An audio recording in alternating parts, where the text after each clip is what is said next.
Montana Territory, 1875. The sound of gunfire shattered the morning stillness, sending a flock of startled birds into the clear blue sky above Willow Creek. Dr. Diana O'Sullivan dropped to her knees behind the overturned wagon, her heart hammering against her ribs as another bullet splintered the wooden planks above her head. Her medical bag lay just beyond reach, its contents scattered across the dusty road. "Stay down," a man's voice commanded from somewhere to her left. Diana pressed herself against the wagon's underside, her pale blue traveling dress already stained with dust and the blood of her driver, poor Mr. Henderson, who had taken a bullet to the shoulder in the first volley. The stagecoach robbery had happened so quickly. One moment they were discussing her new position as Willow Creek's doctor, and the next, masked men had surrounded them, guns drawn. Another shot rang out, but this time it hadn't come from the bandits. A horse whinnied somewhere behind her, followed by the sound of retreating hoofbeats. Someone was fighting back. "They're running," the same voice called out. "You can come out now, ma'am." Diana remained frozen, her medical training warring with her fear. She was 24 years old, a freshly graduated doctor from Boston Medical College for Women, and nothing in her education had prepared her for being shot at on her first day in Montana Territory. "Ma'am," a shadow fell across her hiding place as a tall figure approached. "They're gone now. Are you hurt?" Diana raised her head cautiously, squinting into the morning sun. A young man stood before her, rifle in hand, his lean silhouette backlit by the rising sun.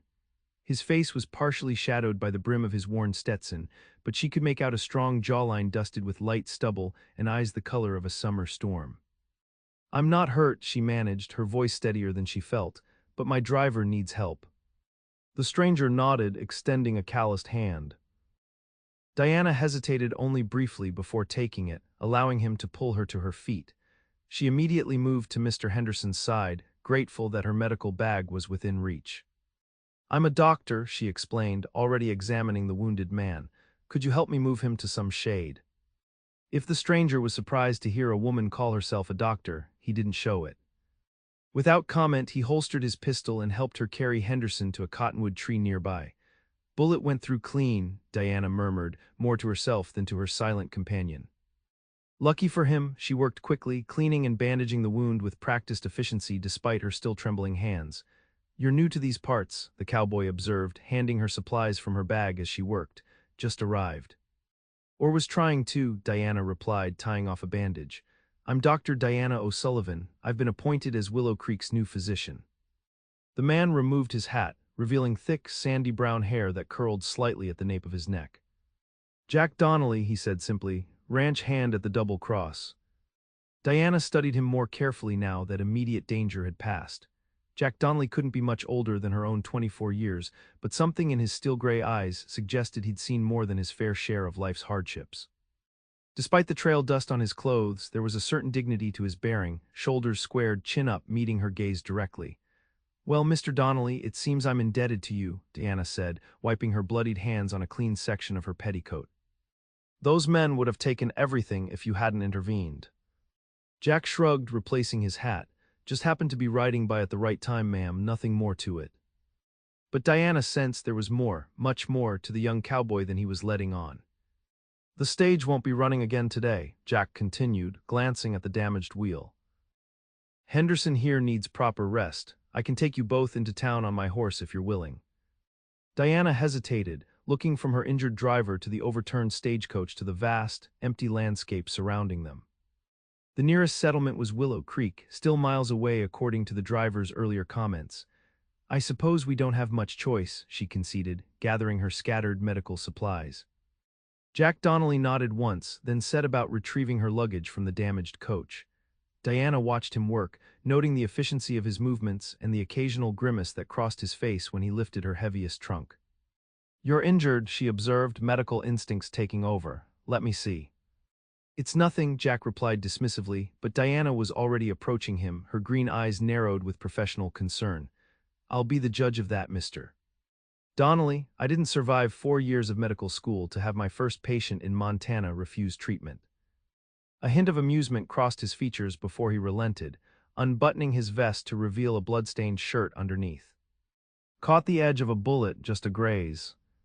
Diana examined the wound on his side with clinical detachment, though she couldn't help noticing the lean, muscled torso beneath the torn fabric. "You're right," she concluded. But it still needs cleaning. Infection kills more men out here than bullets do. Jack remained silent as she treated his wound, applying antiseptic that made him inhale sharply. You're good at hiding pain, Diana remarked, securing a bandage around his ribs. Pain's just a distraction out here, doctor, he replied, buttoning his shirt. You learn to put it aside when there's work to be done. Diana stepped back, studying his face. Is that the cowboy philosophy, Mr. Donnelly? Ignore what hurts and keep moving. Something flashed in his gray eyes, recognition, perhaps, or wariness. It's how a man survives the frontier, he said finally. Dwelling on hurts just slows you down. And what about healing? Diana countered, packing away her supplies. Or do cowboys not believe in that either? Jack Donnelly's expression remained impassive, but Diana sensed she'd touched a nerve. He turned away, securing her trunks with rope. Some things don't heal, doctor, he said quietly. Best to accept that and move on. With those words hanging between them, Jack helped the still groggy Henderson onto his horse before offering Diana his hand. She gathered her skirts and allowed herself to be pulled up behind him, acutely aware of the impropriety of their arrangement. But frontier necessity overruled Boston propriety, and Diana O'Sullivan had not come all this way to let social conventions prevent her from reaching her destination. As they rode toward Willow Creek, Diana could not help but wonder what wounds the taciturn cowboy carried beneath his stoic exterior, wounds far deeper than the bullet graze she'd treated. Little did she know that Jack Donnelly was wondering the same about the lady doctor who had traveled alone to the untamed frontier and what she might be running from. The frontier had a way of stripping people down to their essential selves, laying bare the truths they tried to hide. For Jack Donnelly, that truth was simple and harsh. A man alone survived. A man with attachments became vulnerable. He'd learned that lesson at the age of 17 when Comancheros had raided his family's small Texas ranch, leaving him the sole survivor. 7 years later, he still lived by that creed: keep moving, stay detached, survive. As they rode toward Willow Creek, Jack was uncomfortably aware of the woman seated behind him, her arms cautiously circling his waist. Doctor. Diana O'Sullivan represented everything he avoided: complications, attachments, the dangerous possibility of caring about someone's welfare besides his own. How much farther? She asked, her cultured Eastern accent carrying over the rhythm of hoofbeats. Another hour, Jack replied, adjusting his grip on the reins. Henderson, who rode double with one of Diana's trunks secured behind the saddle, had fallen into an uneasy sleep, his head lolling forward. He's not doing well, Diana observed with professional concern. We need to get him to a proper bed. Jack nodded, nudging his horse to a slightly faster pace. There's a place just ahead where we can rest a spell. Creek runs through it. Might be good to cool him down. The small clearing by Rattlesnake Creek provided welcome relief from the midday sun. Jack helped Diana ease Henderson to the ground before tending to his horse. He watched surreptitiously as the lady doctor worked, her movements precise and confident despite the primitive conditions. Her auburn hair had come partially loose from its pins, falling in waves around a face that combined delicate features with a determined set to her jaw. He's running a fever, Diana announced, looking up at Jack with concern in her emerald eyes. I need to get these wet. She held up a cloth. Jack took it without comment, moving to the creek's edge. As he knelt, pain flared in his side where the bullet had grazed him. He winced, a momentary break in his carefully maintained facade.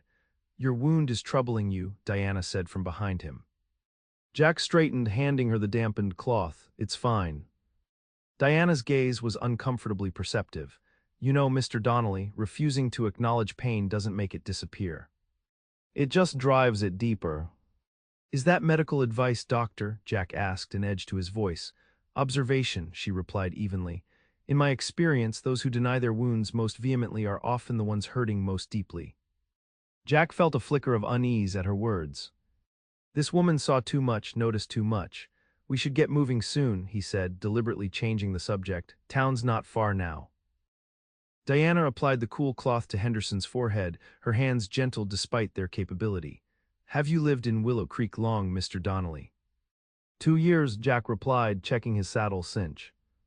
Came up from Texas with a cattle drive, stayed on at Double Cross Ranch. And before that, Diana pressed, her attention seemingly on her patient, though Jack sensed her interest was more personal than she let on. Here and there, he said vaguely, a man goes where the work is. Diana nodded, accepting his non-answer with grace. And I go where doctors are needed. There seems to be a shortage out here. Especially women doctors, Jack observed. Diana's shoulders stiffened slightly. Yes, well, bullets and disease don't particularly care about the gender of the person treating them, Mr. Donnelly. Jack found himself smiling despite his usual reserve. I reckon not, ma'am. They lapsed into silence as Diana continued tending to Henderson. Jack busied himself with refilling their canteens, but he couldn't help studying the woman from Boston who had ventured into territory where most Eastern ladies would fear to tread. There was steel beneath her refined exterior. He'd witnessed it in how she'd handled herself during the stagecoach attack, and in the steady way she'd treated both Henderson and himself afterward. Ready to continue? He asked when she'd finished her ministrations. Diana nodded, rising gracefully despite her dusty, blood-stained dress. Yes, he needs proper care as soon as possible. Jack helped her mount before carefully positioning Henderson in front of her. You can manage him. I've managed worse, she replied with quiet confidence.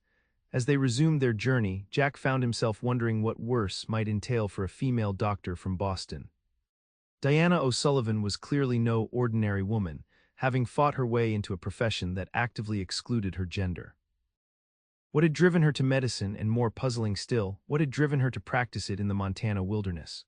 They crested a ridge just as afternoon shadows began to lengthen, revealing the settlement of Willow Creek below, a cluster of wooden buildings straddling a bend in the river, surrounded by patchwork fields and distant mountains. There it is, Jack said, reining his horse to a momentary stop. Your new home, Doctor. Diana gazed down at the frontier town, her expression unreadable.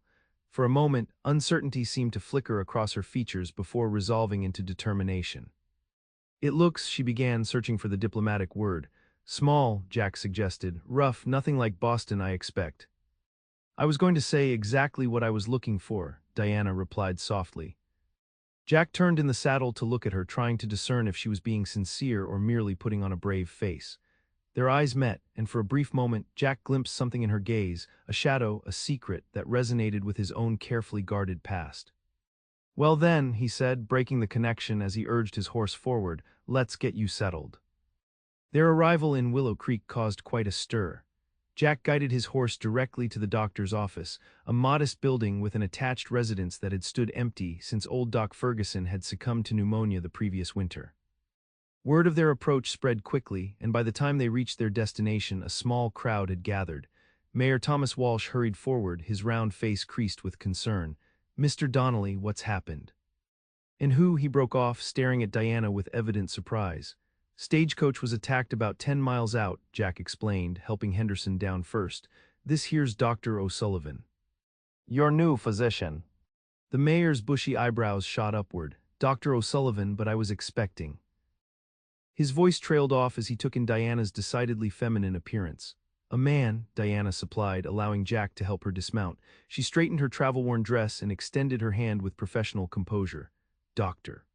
Diana O'Sullivan, Mayor Walsh. I believe you received my credentials from Boston Medical College. Walsh recovered enough to take her hand, though his expression remained dubious. Yes, indeed, but the correspondence only mentioned D. O'Sullivan, we naturally assumed. That doctors are exclusively male, Diana finished for him, her tone pleasant but firm. A common misconception, though an increasingly outdated one. Now, if you'll excuse me, this man needs immediate attention. Is the office prepared as requested in my letters? The mayor nodded, still looking stunned. Yes, everything's been arranged as you specified. But surely you'll want to rest after your ordeal. After my patient is stable, Diana interrupted, already directing two men to carry Henderson inside. She turned briefly to Jack. Mr. Donnelly, I may need your assistance. Would you mind bringing in my medical trunk? Jack found himself nodding before he'd fully considered the request. Something in her composure, her absolute certainty about her place and purpose, commanded respect despite the whispers and skeptical looks from the townsfolk gathering around them. Inside the modest doctor's office, Diana wasted no time in transforming from travel-worn newcomer to confident physician. She directed Jack to place her trunk near the examination table, quickly extracted several instruments and medicines, and began a thorough examination of Henderson. Fever's rising, she murmured, more to herself than to Jack, pulse rapid but steady. Her hands moved with practiced efficiency, checking the bullet wound she'd treated earlier. Is there anything else you need? Jack asked, feeling oddly reluctant to leave. Diana looked up, seeming almost surprised to find him still there. Yes, actually, could you fetch Mrs. Greenwood? I understand from the mayor's letters that she sometimes assists with nursing duties. I'll find her, Jack promised, turning to leave.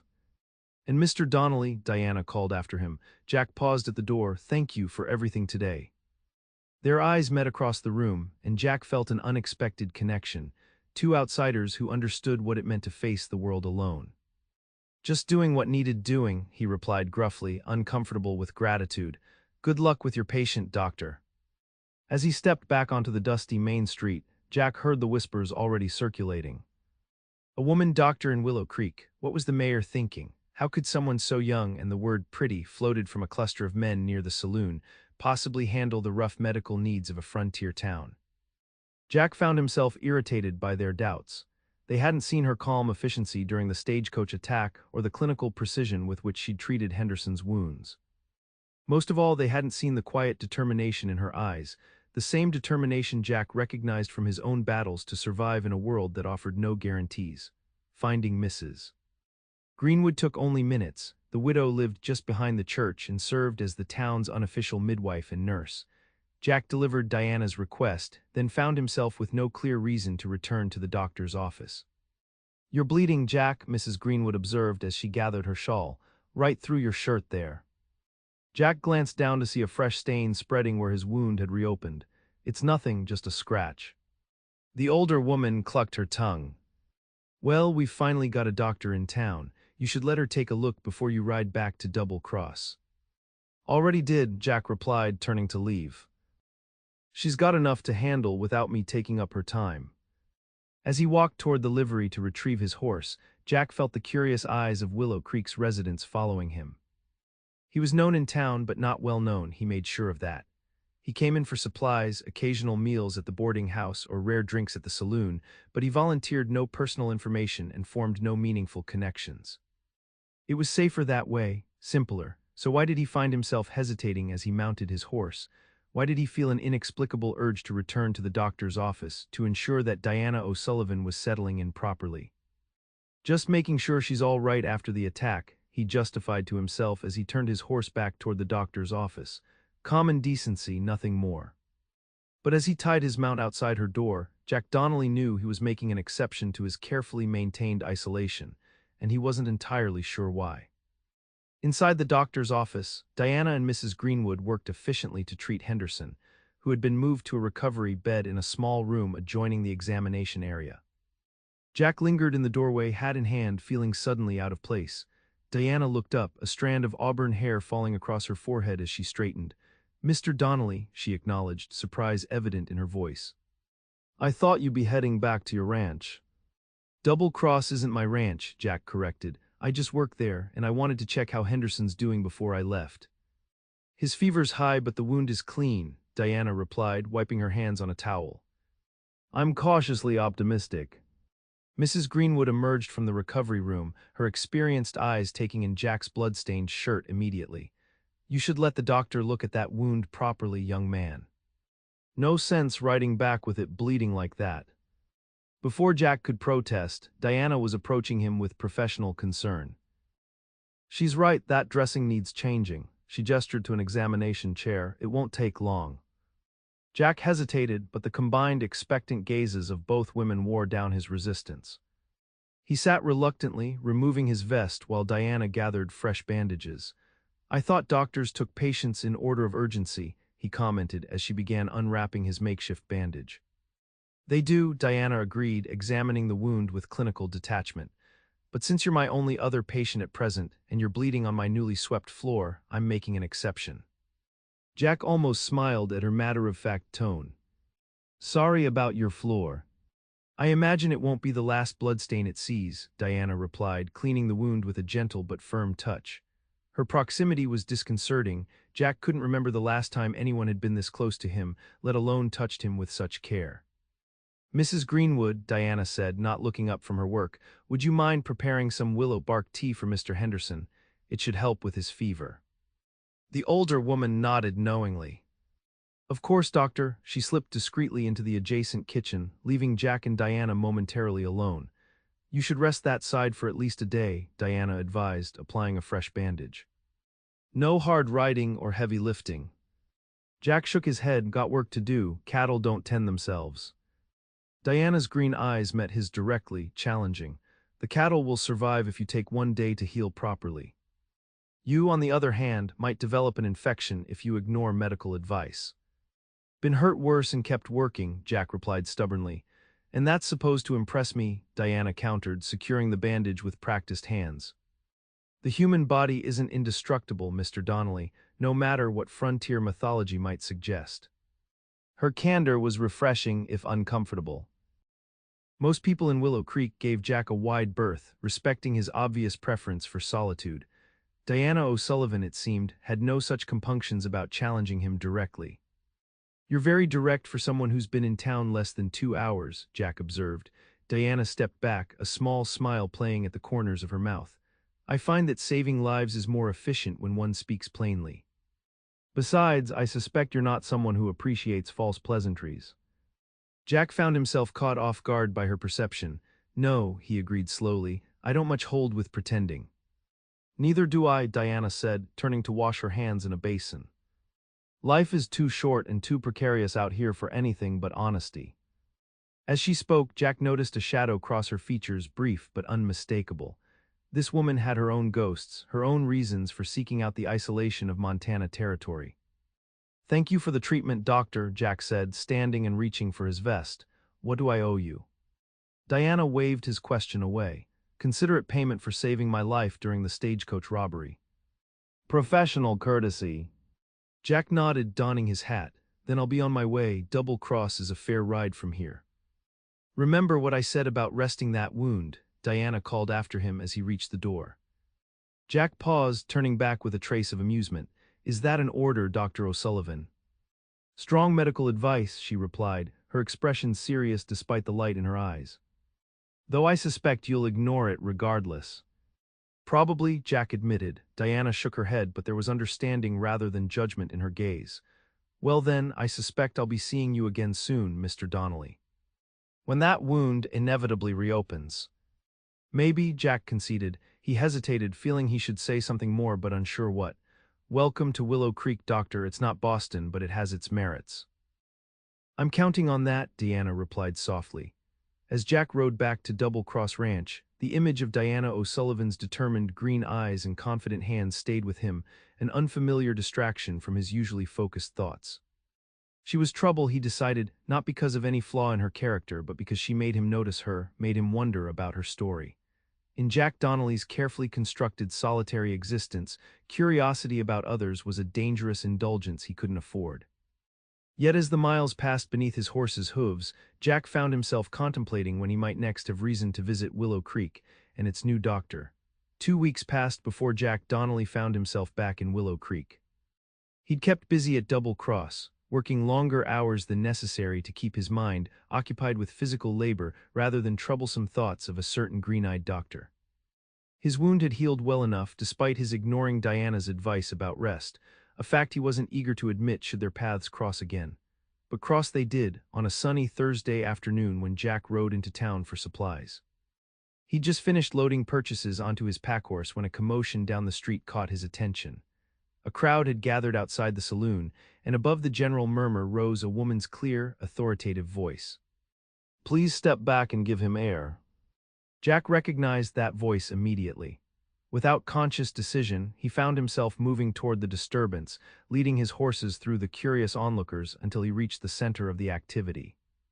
Diana O'Sullivan knelt on the dusty boardwalk beside an elderly man Jack recognized as Samuel Cooper, the town blacksmith. Cooper lay unnaturally still, his usually ruddy face ashen.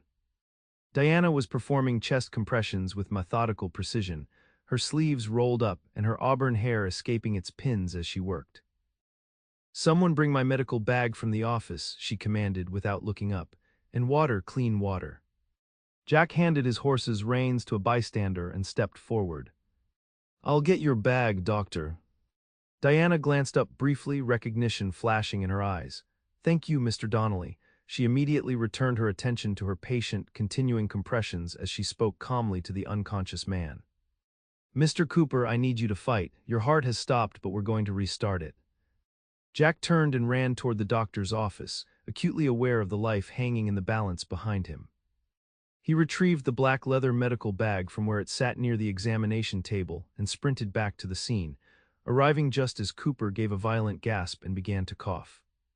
That's it, Diana encouraged, relief evident in her voice as she helped the elderly blacksmith sit up slightly. Just breathe, Mr. Cooper, nice and easy. The crowd murmured in appreciation as Cooper's color gradually returned. Jack handed Diana her bag, watching as she quickly extracted a stethoscope and listened to the man's chest. Heart rhythm is irregular but stabilizing, she announced, more to Cooper than the spectators. We need to get you to my office for proper care. What happened? Jack asked one of the onlookers. Old Sam just keeled over while having his midday whiskey, replied the barber. No warning, just clutched his chest and went down. If the doc hadn't been passing by, he left the implication hanging. Jack found himself impressed yet again by Diana's calm competence. She was organizing the transport of Cooper to her office with quiet authority, seeming oblivious to the whispers of admiration now circulating through the crowd. Never thought I'd see the day a woman doctor saved old Cooper, remarked an older rancher nearby, especially not one pretty as a picture. She knows her business, another man agreed. Moved faster than Doc Ferguson ever did, God rest him. Jack felt an unexpected surge of something like pride, though he had no right to it. Diana O'Sullivan was earning the town's respect through her own merits, without any connection to him. As several men carried Cooper toward the doctor's office, Diana gathered her things and prepared to follow. She paused when she noticed Jack still standing nearby. Mr. Donnelly, she acknowledged. Thank you for your assistance. Jack nodded. Seems like you've been busy since you arrived. A small smile touched her lips. Frontier medicine keeps one occupied, though I must admit, cardiac episodes on the street weren't covered extensively in medical school.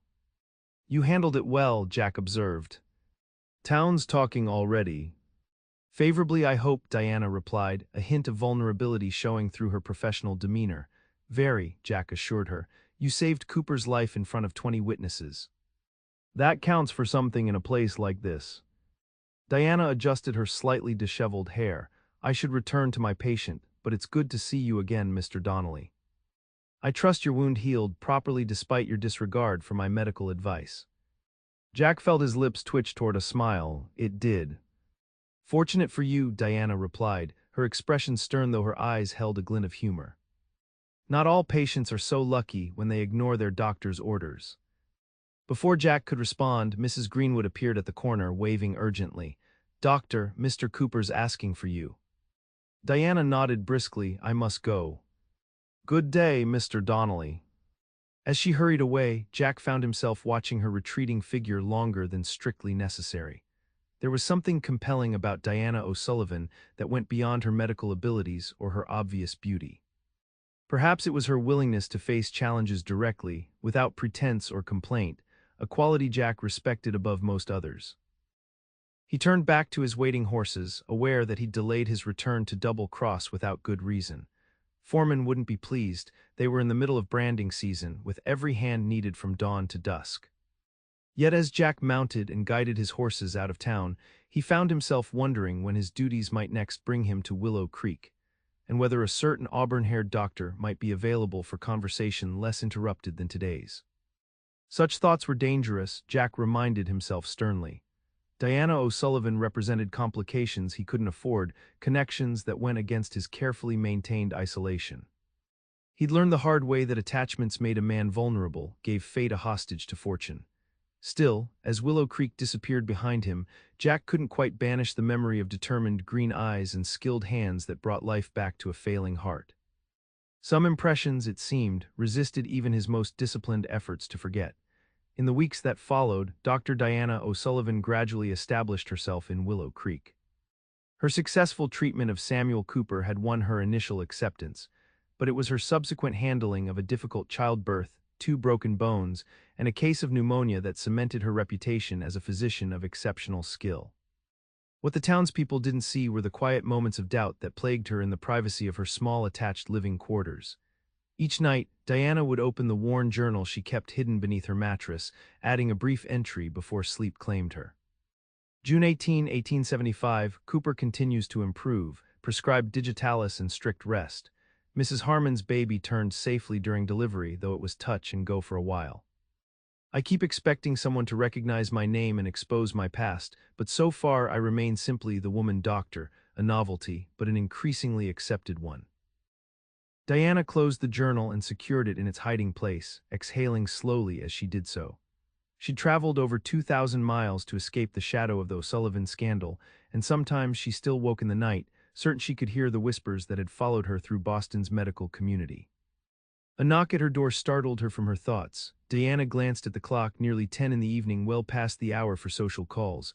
"Who is it?" she called, quickly donning a shawl over her nightdress. "It's Jack Donnelly, doctor. There's been an accident at Double Cross." Diana's heart quickened at the unexpected voice. She hadn't seen the taciturn cowboy since the day of Cooper's collapse 3 weeks earlier. "Just a moment," she called, hastily changing into a simple day dress before grabbing her medical bag. When she opened the door, Jack stood on her porch, his expression grim beneath his hat. Rain had begun to fall and his shoulders were already damp. "What's happened?" Diana asked, professional concern immediately taking precedence over any personal reaction to his presence. "Young ranch hand took a fall from a skittish horse," Jack explained as Diana locked her door. "Hit his head bad. Foreman sent me to fetch you since I know the way in the dark." "How long ago?" Diana asked, following Jack to where two horses waited. "About an hour. My horse is fresh, but it's still a good ride to Double Cross." He hesitated, then added, "Weather's turning ugly too." Diana glanced at the darkening sky, where distant lightning illuminated gathering storm clouds. "Then we should hurry." Jack nodded, helping her mount the second horse, a sturdy bay mare that Diana recognized as belonging to the livery stable. "Storm's moving this way fast," he warned as he swung into his own saddle. "Might get rough." "I've ridden in rain before," Diana assured him, though in truth, her experience with horseback riding was limited to occasional leisurely outings in Boston's public parks. Still, she'd come to Montana knowing frontier medicine would require adaptability. They set off at a brisk pace, Diana concentrating on keeping her seat as they left the relative shelter of town for the open trail. The rain intensified quickly, driven by gusting wind that sent drops stinging against her face. Within minutes her cloak was soaked through, and she could feel water seeping through her boots. "All right," Jack called over his shoulder, his voice barely audible above the rising storm. "Fine," Diana replied, though her hands were already numbing with cold as she gripped the reins. "How much farther?" "Another 5 miles," Jack answered, slowing slightly to ride alongside her. "Trail gets steeper ahead, stay close." Diana nodded, focusing on following Jack's lead as visibility deteriorated. Lightning cracked overhead, briefly illuminating the rugged landscape and the steep drop-off to their right. Diana swallowed hard, tightening her grip on the reins. They had gone perhaps another mile when disaster struck. A particularly violent lightning bolt split a tree just ahead, sending a large branch crashing down directly in their path. Diana's mare reared in terror, nearly unseating her. She managed to hold on, but as the horse came down, it stumbled on the slippery trail and lost its footing entirely. Diana felt a moment of weightless terror as the horse went down, throwing her clear of the saddle. She struck the ground hard, tumbling toward the edge of the trail before coming to a stop against a boulder. Pain lanced through her left ankle and side, but it was the awful proximity of the drop-off that sent real fear coursing through her. "Diana," Jack's voice cut through the storm's fury as he dismounted and rushed to her side.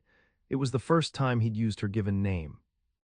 "I'm all right," she gasped, though the pain in her ankle suggested otherwise. "The horse."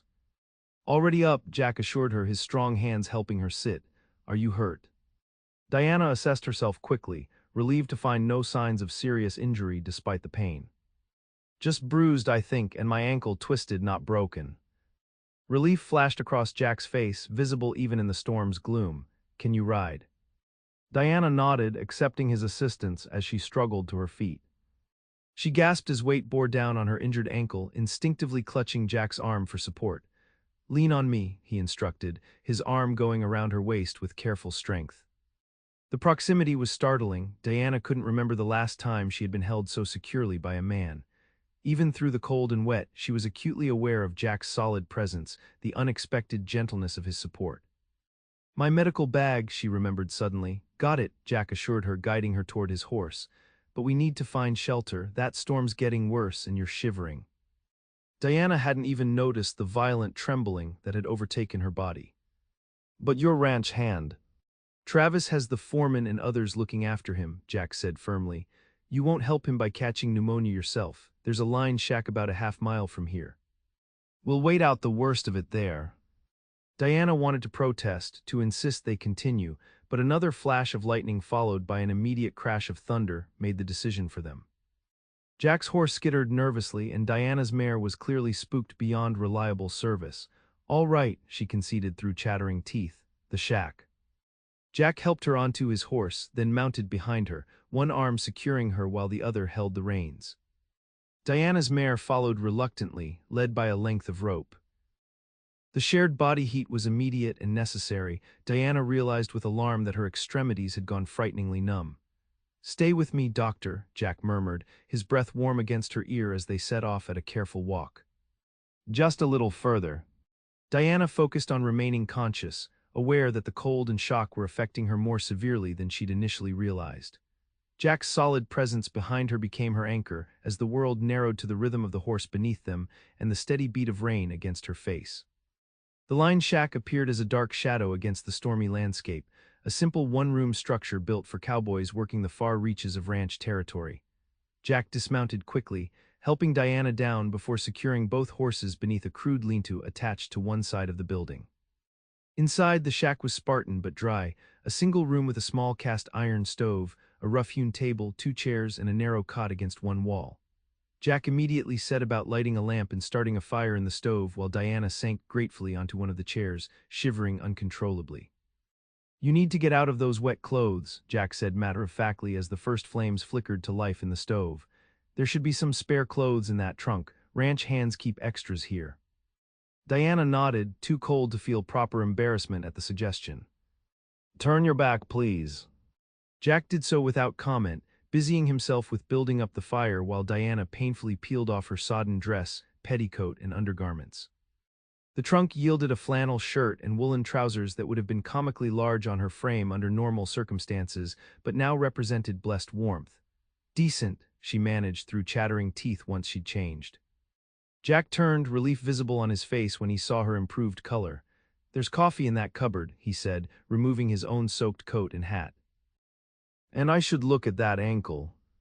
Diana nodded, wrapping herself in a rough blanket from the cot as Jack prepared coffee over the stove. The small space was already warming, though Diana's shivers continued as her body fought to regulate its temperature. May I? Jack asked, gesturing to her injured ankle once the coffee was brewing. Diana extended her leg, watching with professional interest as Jack carefully examined the swollen joint. His hands were surprisingly gentle for a man who worked with cattle and horses, his touch clinical yet considerate.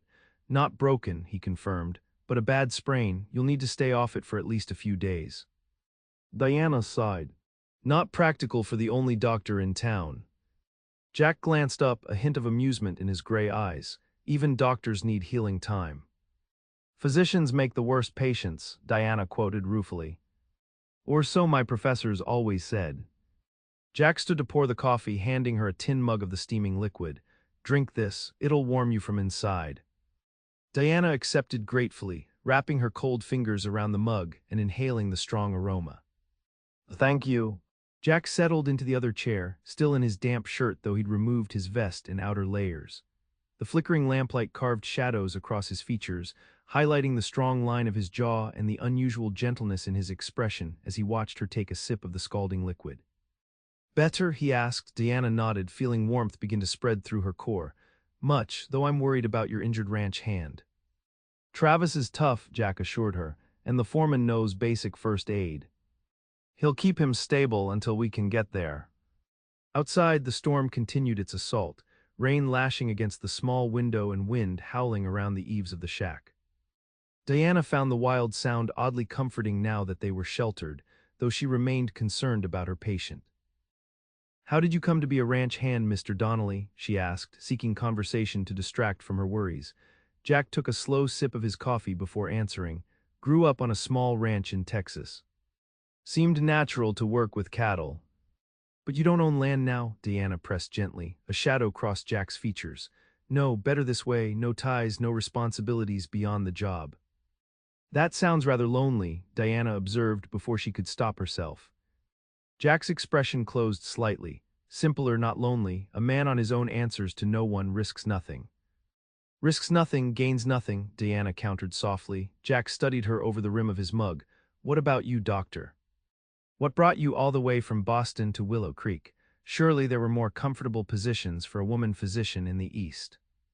Diana hesitated, aware she was approaching dangerous conversational territory. I wanted to practice real medicine, she said carefully. In Boston, female doctors are still considered novelties, relegated to treating women's complaints and children's ailments. Out here, people care more about whether you can save a life than what gender you are. That doesn't explain why you'd choose one of the most remote settlements in Montana Territory, Jack observed, his perception uncomfortably acute. Diana met his gaze directly. Perhaps, like you, I find certain advantages in distance from my past. Understanding passed between them, a recognition of shared experience without the need for explicit confession. Jack nodded slowly, accepting her partial answer without demanding more. Fair enough, he said quietly. They lapsed into companionable silence, the storm's fury gradually diminishing as they finished their coffee.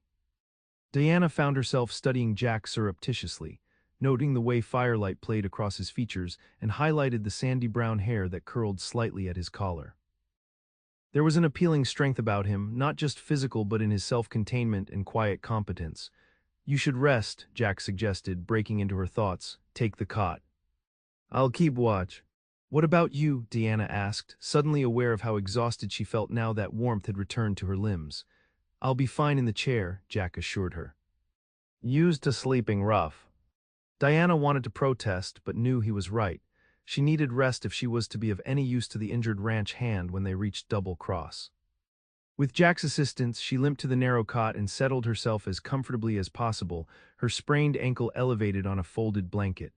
Thank you, she said softly as Jack adjusted the lamp to a lower flame. For everything tonight.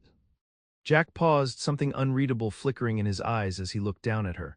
Just doing what needed doing, he replied, echoing his words from their first meeting.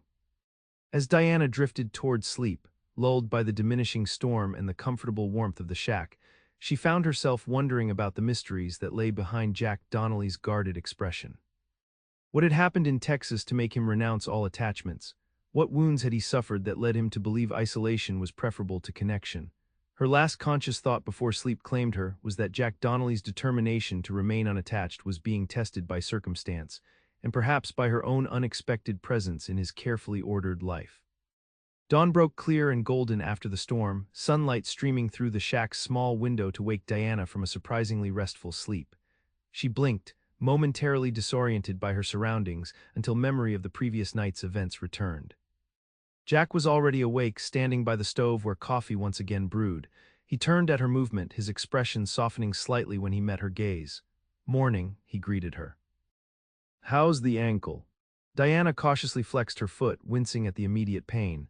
Still swollen, but better than it might be. How long until we reach your ranch? Another hour's ride, Jack replied, pouring coffee into a mug. If you're up to it. Diana nodded, accepting the coffee with murmured thanks. I need to see to your injured man as soon as possible. Jack studied her with evident concern. You're in no condition to ride alone. You'll ride with me. Under normal circumstances, Diana might have protested such an arrangement, but practicality overrode propriety. Her ankle wouldn't support weight in a stirrup, and they needed to reach the injured ranch hand as quickly as possible. All right, she conceded, sipping the strong coffee gratefully. Thank you. They set out shortly after, Diana's mare following behind as Diana rode before Jack on his horse, secured by his arm around her waist. The proximity was both necessary and disconcerting. Diana couldn't remember the last time she had been held so closely by a man, and certainly not one who affected her as Jack Donnelly did. The morning was gloriously clear after the storm, the landscape washed clean and glistening with raindrops that caught the early sunlight. Under different circumstances, Diana might have found the ride beautiful, even romantic. As it was, concern for her patient and acute awareness of Jack's solid presence behind her occupied her thoughts fully. Double Cross Ranch appeared on the horizon as the sun climbed higher, a collection of buildings nestled in a verdant valley with mountains rising behind. Cattle dotted the surrounding pasture land, and several cowboys on horseback paused in their morning work to watch their approach. "Looks like you made it back," called a gruff voice as they rode into the yard. A weathered man in his 50s approached, his expression grave beneath his hat. "Travis took a turn for the worse in the night. He's in the bunkhouse." Jack helped Diana dismount, supporting her as her injured ankle touched ground. "This is Dr. O'Sullivan from Willow Creek," he explained to the foreman. "We got caught in the storm and had to shelter at the line shack." If the foreman was surprised to see a female physician, he hid it well. "Ma'am," he acknowledged with a nod, "boys this way." Diana limped alongside Jack toward a long, low building beyond the main house. Inside, the air was close and warm, smelling of tobacco, leather, and unwashed men. Several cowboys stood or sat around a bunk at the far end, their expressions somber.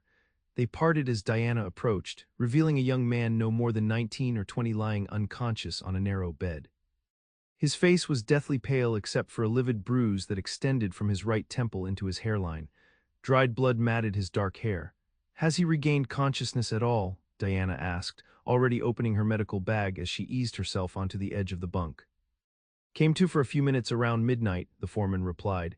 "Talked some nonsense, then passed out again, been like this since." Diana examined the young man thoroughly, checking his pupils, pulse, and respiration with practiced efficiency. The head injury was severe, a depressed skull fracture that was putting dangerous pressure on his brain. "He needs surgery," she announced, looking up at the concerned faces around her.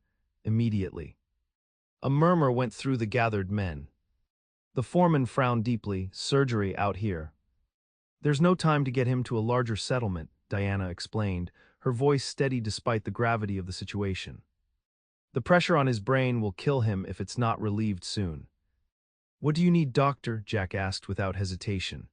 Diana outlined her requirements quickly: boiled water, clean linens, good light, a firm table, specific instruments from her bag. The cowboys moved with surprising efficiency at Jack's directions, transforming the bunkhouse into a makeshift operating theater within minutes.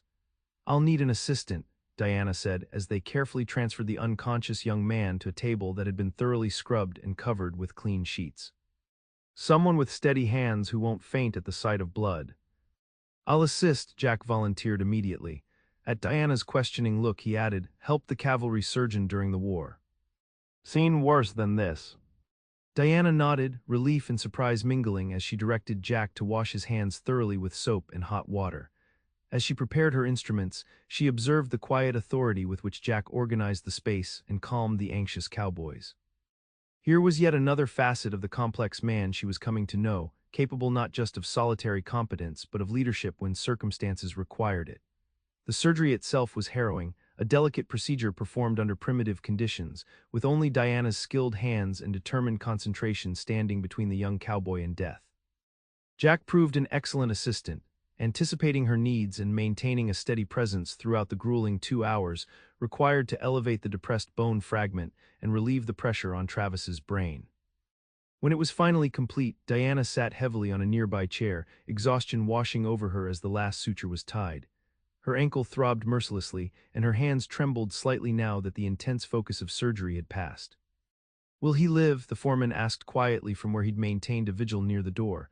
"If infection doesn't set in," Diana replied honestly, "the next 48 hours are critical." The foreman nodded, genuine respect in his eyes.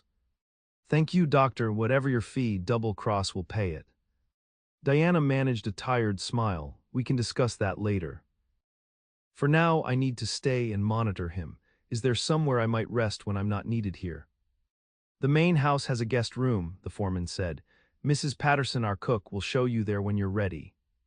The cowboys dispersed gradually, each pausing to thank Diana with awkward sincerity before returning to their duties. Soon only Jack remained, watching as Diana checked Travis's pulse one final time. "You should rest now," he said softly. "I'll sit with him." Diana looked up, suddenly aware of how disheveled and exhausted she must appear. "I should stay." "You can hardly keep your eyes open," Jack interrupted gently. "And that ankle needs elevation. I'll call you if there's any change." Diana wanted to protest, but knew he was right. She was dangerously close to collapse after the trauma of the previous night and the intensity of the surgery. With Jack's assistance, she limped to the main house, where a motherly woman in her 50s showed her to a comfortable bedroom. You just rest now, doctor, Mrs. Patterson said kindly as she helped Diana into a borrowed nightgown. You've done a miracle today by all accounts. Diana was asleep almost before her head touched the pillow, physical and emotional exhaustion claiming her completely. She woke hours later to lamplight and the smell of cooking, momentarily disoriented until memory returned. A quick check of her pocket watch revealed she'd slept for nearly 6 hours. Alarmed, she struggled to rise, only to find Jack entering the room with a tray of food. "Travis?" she asked immediately. "Stable," Jack assured her, setting the tray on a small table beside the bed. "Fever's low-grade, pulse steady." Even mumbled something about an hour ago, though it didn't make much sense. Relief flooded Diana. "That's an excellent sign. The brain is incredibly resilient in young people." Jack nodded, pulling a chair closer to her bedside. "Mrs. Patterson sent food, said you need to keep up your strength." Diana accepted the tray gratefully, suddenly aware of her ravenous hunger. As she ate the simple but hearty stew and fresh bread, Jack reported Travis's condition in detail, displaying an observant nature Diana found increasingly impressive. "You'd have made a good doctor," she remarked between bites. Jack shook his head. "Just picked up some things during the war, nothing formal." "Observation and attention to detail can't be taught," Diana countered. "They're either there or they're not," she studied him thoughtfully. "Why did you become a ranch hand when you clearly have other aptitudes?" Jack's expression grew distant. "Like I said before, it's simpler. A cowboy's life is his own. And a doctor's life belongs to her patients," Diana mused, "though I wouldn't have it any other way." "Why medicine?" Jack asked, genuine curiosity in his tone. "It can't have been easy for a woman." Diana considered how much to reveal. "My mother died when I was 16, she said finally. "The doctor who treated her was incompetent. Dismissed her symptoms as female hysteria when she was actually suffering from appendicitis. By the time another physician was consulted, it was too late." Jack's expression softened with understanding. "So you decided to become the doctor he should have been." "Something like that," Diana acknowledged, "though it wasn't quite so straightforward. My father opposed it vehemently. Said no daughter of his would pursue such an unsuitable profession."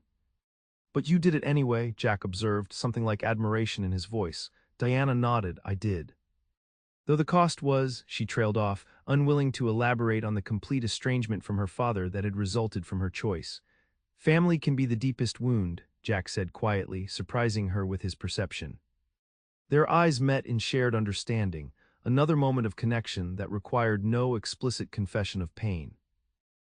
Diana found herself wondering again what family wounds Jack carried beneath his composed exterior. "I should check on Travis," she said after a moment, breaking the intensity of their exchange. Jack helped her from the bed, supporting her as she tested her injured ankle. The pain had subsided to a dull throb, manageable with weight on the opposite foot and Jack's steady arm around her waist. Travis had indeed improved, his color was better, and he stirred slightly when Diana spoke to him, though he didn't fully wake. She checked his vital signs and the surgical site with careful attention, relieved to find no signs of infection.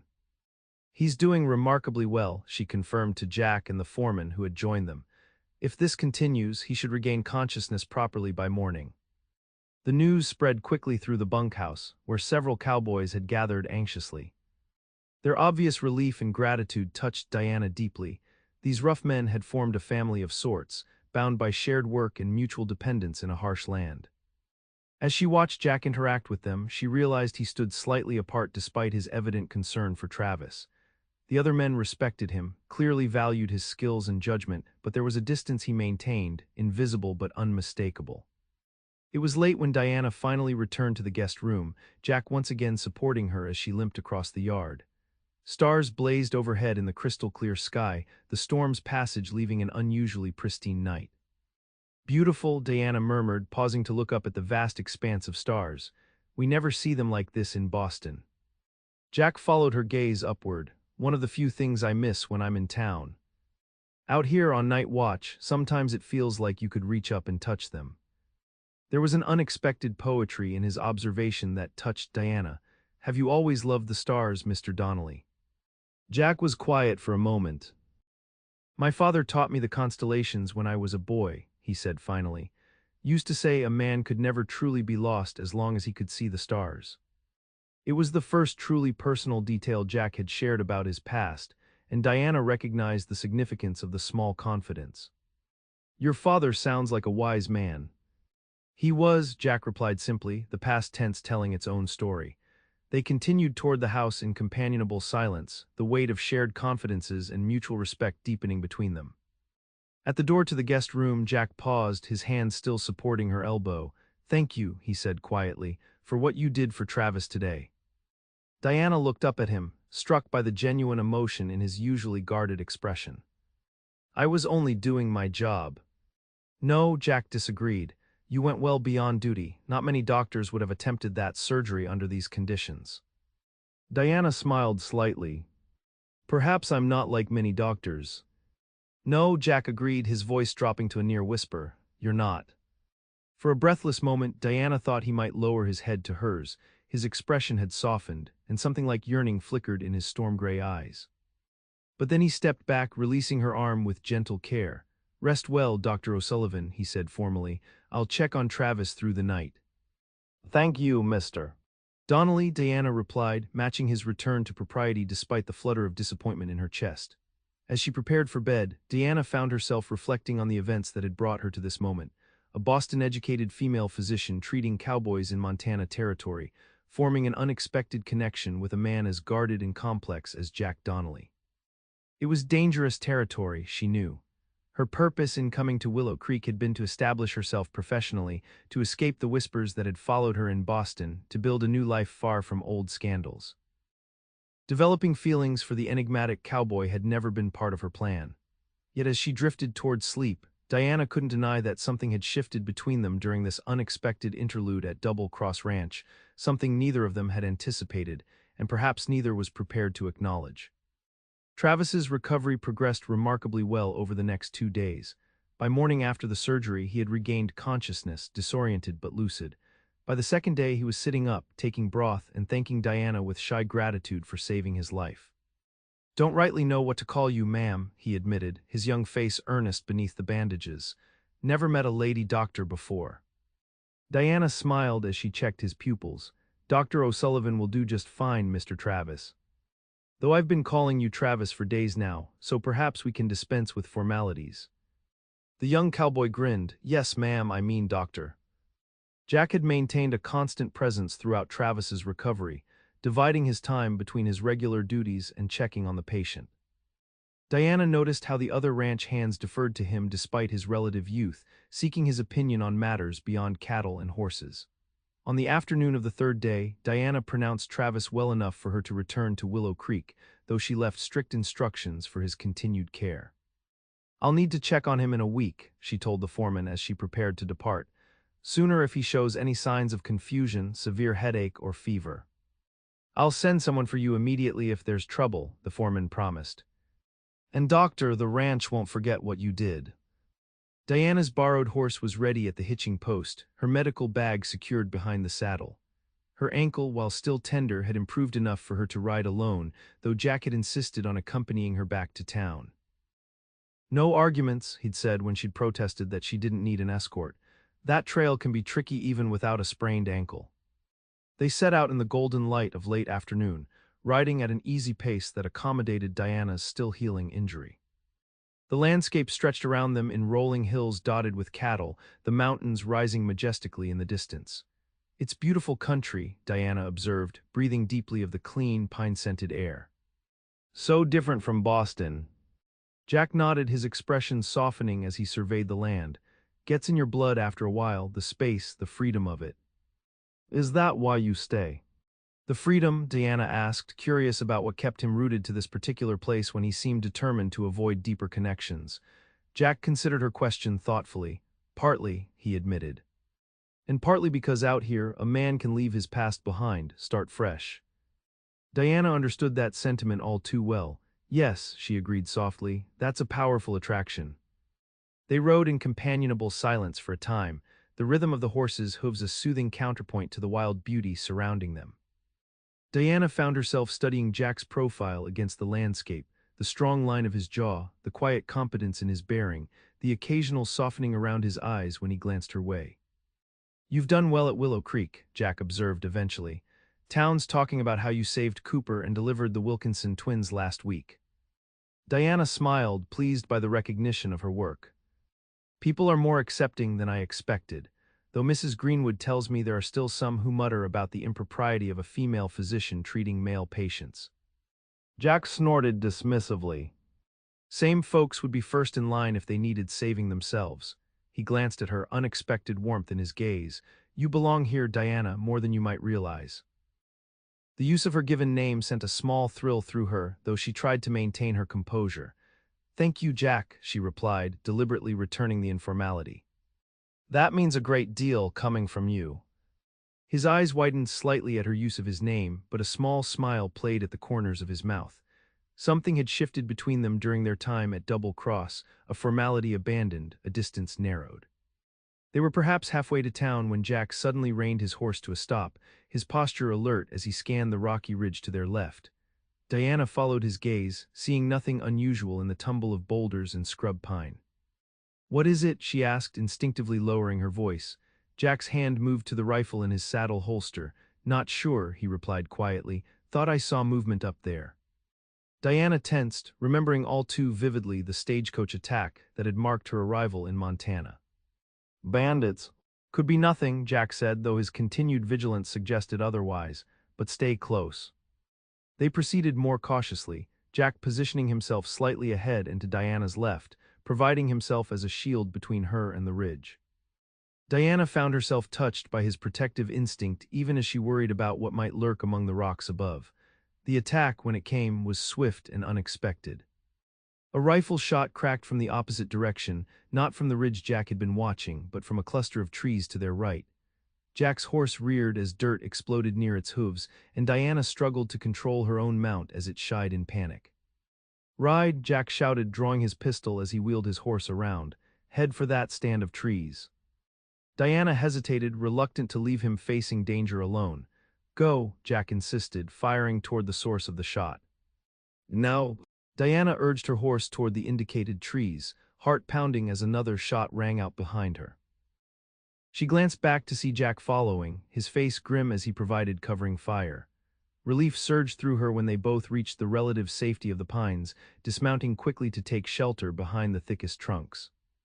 Who are they? Diana whispered, pressing herself against rough bark as another bullet splintered wood nearby. Don't know, Jack replied, checking his ammunition, but they're not just random bandits. That's a planned ambush. Diana's blood ran cold at his assessment, but who would want to ambush us specifically? Jack's expression was grave. That's what worries me. He peered carefully around the tree, then ducked back as another shot rang out. There's at least 2 of them, maybe 3. What do we do? Diana asked, fighting to keep fear from overtaking practical thought. Jack considered their options, his expression focused in a way that suggested he'd faced similar situations before. They've got the high ground, but we've got better cover. If we can hold out until dark, we might be able to slip away. And if we can't, Diana couldn't help asking. Jack met her gaze directly. Then I'll create a distraction while you ride for town. I'm not leaving you, Diana stated firmly, surprising herself with the vehemence of her declaration. Something flickered in Jack's eyes, surprise, followed by a warmer emotion he quickly suppressed. This isn't up for debate, Diana. If things go badly, you ride, that's final. Before she could argue further, a voice called out from the rocks above them. Donnelly, we know you're down there.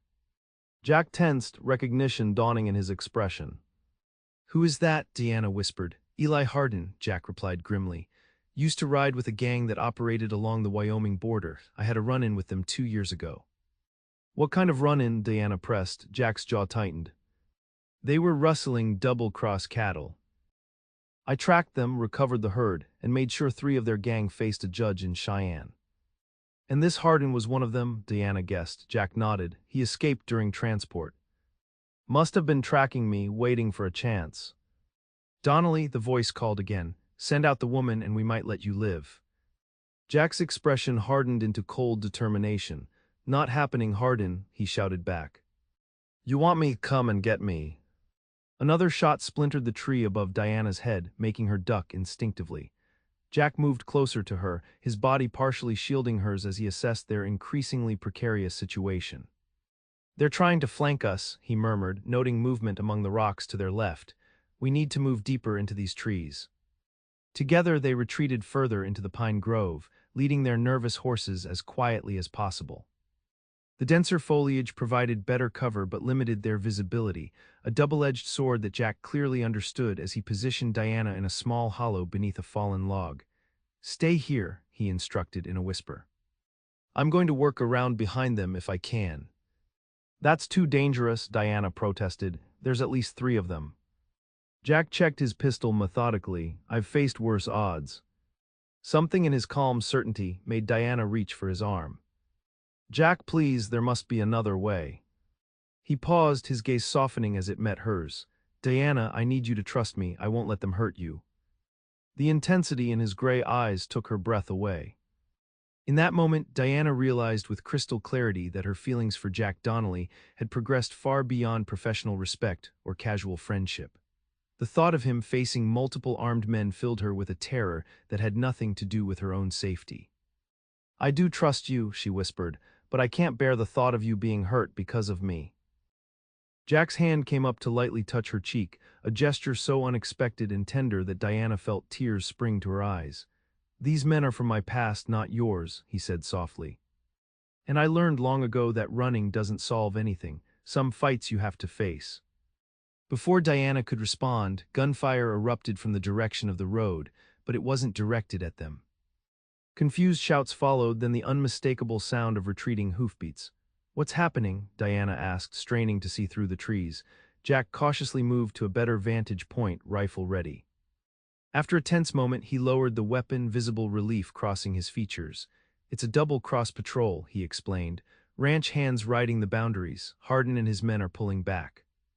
Diana sagged against the fallen log, the release of tension leaving her light-headed.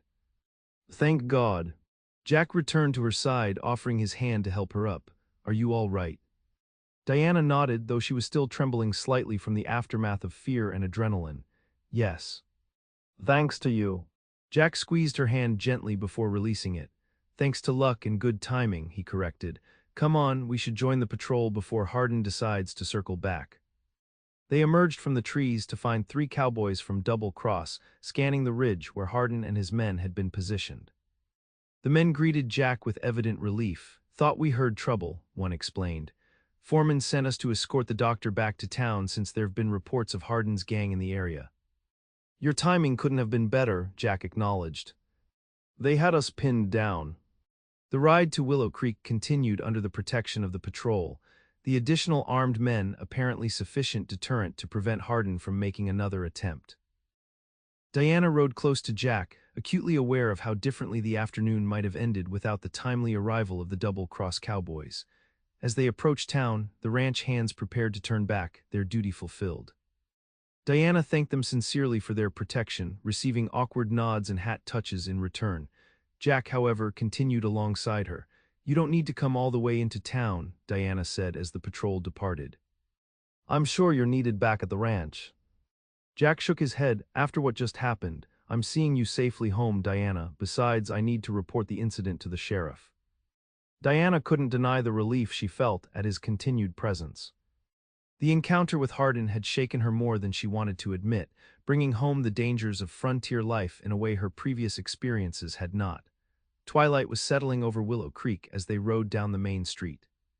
Several townspeople called greetings to Diana, their expressions shifting to curiosity at the sight of Jack riding beside her. Diana realized belatedly what a picture they must present, her clothing dusty and disheveled, Jack's grim expression suggesting the seriousness of what they'd just experienced. Sheriff Matthews was emerging from his office as they reached the doctor's residence. He approached immediately, his weathered face creasing with concern. "Everything all right, Doc?" he asked, taking in their appearance. "Donnelly." Jack dismounted, helping Diana down before addressing the sheriff. "We were ambushed on the trail from Double Cross, Eli Hardin and at least 2 others." The sheriff's expression darkened. "Hardin's in the territory." "That's bad news," he glanced at Diana. "You hurt Doc?"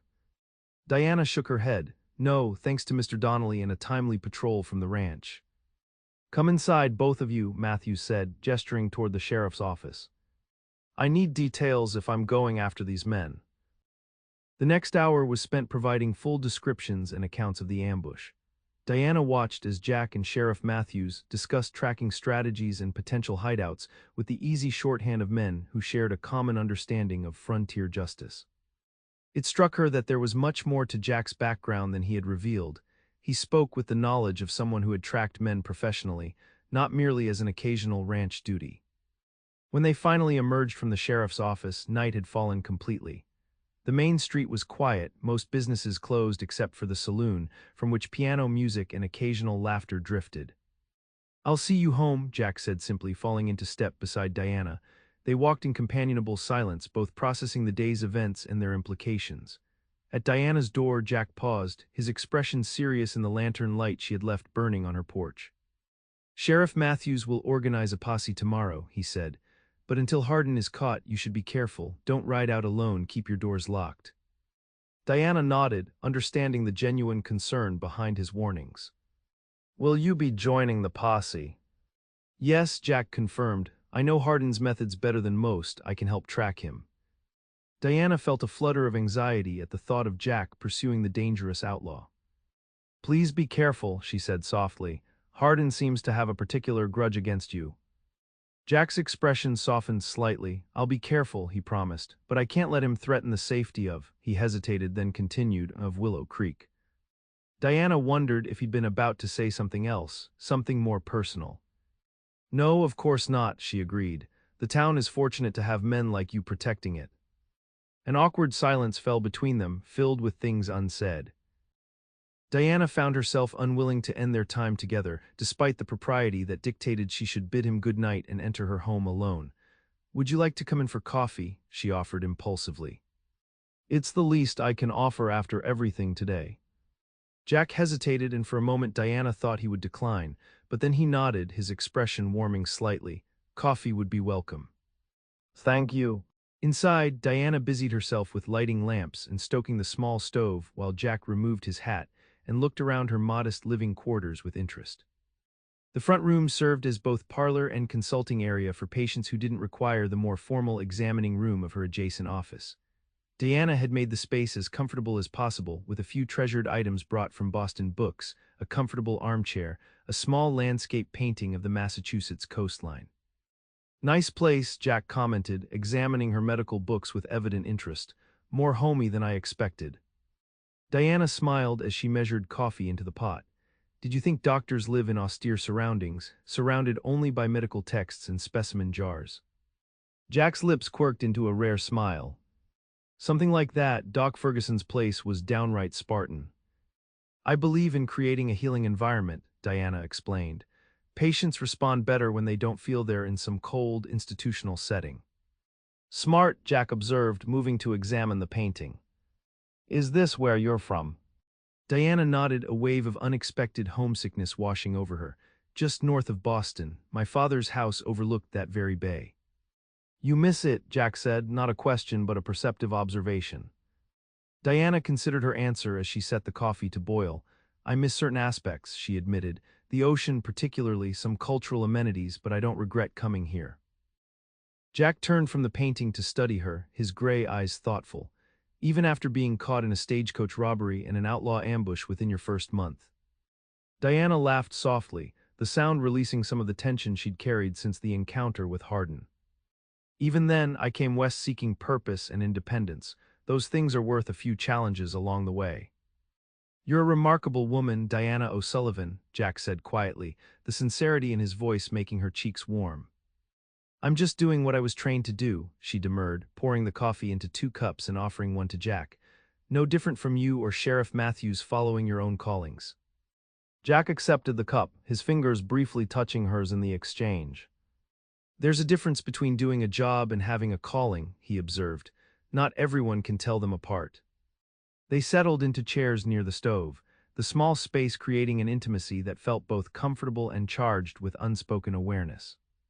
Diana found herself studying Jack's profile in the lamplight, noting the weariness around his eyes that suggested the day's events had affected him more deeply than he let on. "What will you do if the posse catches Hardin?" she asked after a contemplative silence. Jack's expression hardened slightly. "Make sure he faces justice this time. He's wanted for murder in Wyoming besides the rustling charges." You speak as though you have personal experience with law enforcement, Diana observed carefully. More than the average ranch hand might. Jack met her gaze steadily, seeming to weigh how much to reveal. I rode with the Wyoming Territorial Marshals for 2 years after the war, he said finally. Before coming to Montana. Diana absorbed this new information, pieces of Jack's background sliding into place. That explains your tracking skills, and why the sheriff defers to your judgment about Hardin. Jack nodded, taking a sip of his coffee. It's not something I advertise, prefer to leave that life behind. Why? Diana asked gently. You clearly had aptitude for the work. A shadow crossed Jack's features. Saw too many good men die enforcing laws that half the territory ignored.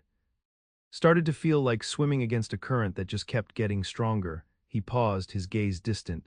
And I lost someone important. The simple statement carried such weight of grief that Diana instinctively reached across the small table to touch his hand. I'm sorry, Jack. He didn't pull away from her touch, though something in his expression suggested the contact both comforted and disturbed him. It was a long time ago, he said quietly. But it taught me that caring too much is a liability in this country. Better to keep your distance, do your job, move on when necessary. Is that why you stay at Double Cross but keep apart from the other men? Diana asked, her perception making Jack look up sharply. I noticed during our stay there, they respect you even like you, but you maintain a certain distance. Jack's lips curved in a humorless smile. You see too much, Doctor. Observation is part of my training, Diana replied softly. And I recognize the pattern because I've employed it myself. This admission drew Jack's full attention. Have you? He asked, genuine curiosity in his voice. Diana nodded, withdrawing her hand from his with reluctance. Coming to Willow Creek wasn't just about practicing medicine on my own terms, she admitted. I was also running from complications in Boston. What kind of complications? Jack asked, his tone gentle rather than prying. Diana hesitated, weighing the risk of sharing her closely guarded secret with this man who had already come to mean more to her than she had intended to allow. Professional scandal, she said finally. And personal heartbreak that was very public in Boston medical circles. Jack waited, giving her space to continue or stop as she chose.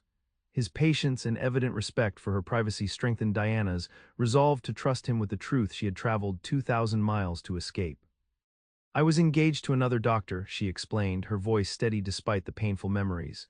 Charles Blackwell, he was brilliant, respected, one of the few physicians who supported women entering medicine. Or so I thought, she paused, collecting herself. It turned out his support was conditional. He expected me to give up my practice after marriage to serve as his assistant rather than his equal. When I refused, she faltered. He what? Jack prompted gently when she didn't continue. Diana met his gaze directly. He presented my research on cardiac stimulants as his own at a medical conference, work I had spent 2 years developing. And when I confronted him publicly, he claimed I was emotionally unstable, that the research had always been his, that I had merely assisted with basic elements while deluding myself about my contributions. Jack's expression darkened with anger on her behalf. Bastard, he said simply. The medical community believed him, of course, Diana continued, the old bitterness rising despite her efforts to suppress it. He was Charles Blackwell, respected surgeon and professor. I was just a woman with ideas above her station. The engagement ended, my reputation was tarnished, and no hospital in Boston would hire me afterward. So you came west, Jack concluded, understanding in his eyes. Where your abilities would matter more than gossip from 2,000 miles away. Diana nodded. Exactly, a fresh start where I would be judged on my merits rather than malicious rumors. She gave a small, self-deprecating smile. Though I didn't anticipate quite so many life-threatening situations in my first month. Jack's expression softened into genuine warmth. For what it's worth, I think Boston's loss is Willow Creek's gain. This town needed someone with your skills and determination. Thank you, Diana said softly, touched by his sincerity. They lapsed into companionable silence, finishing their coffee as the stove's warmth and the day's exhaustion began to catch up with them.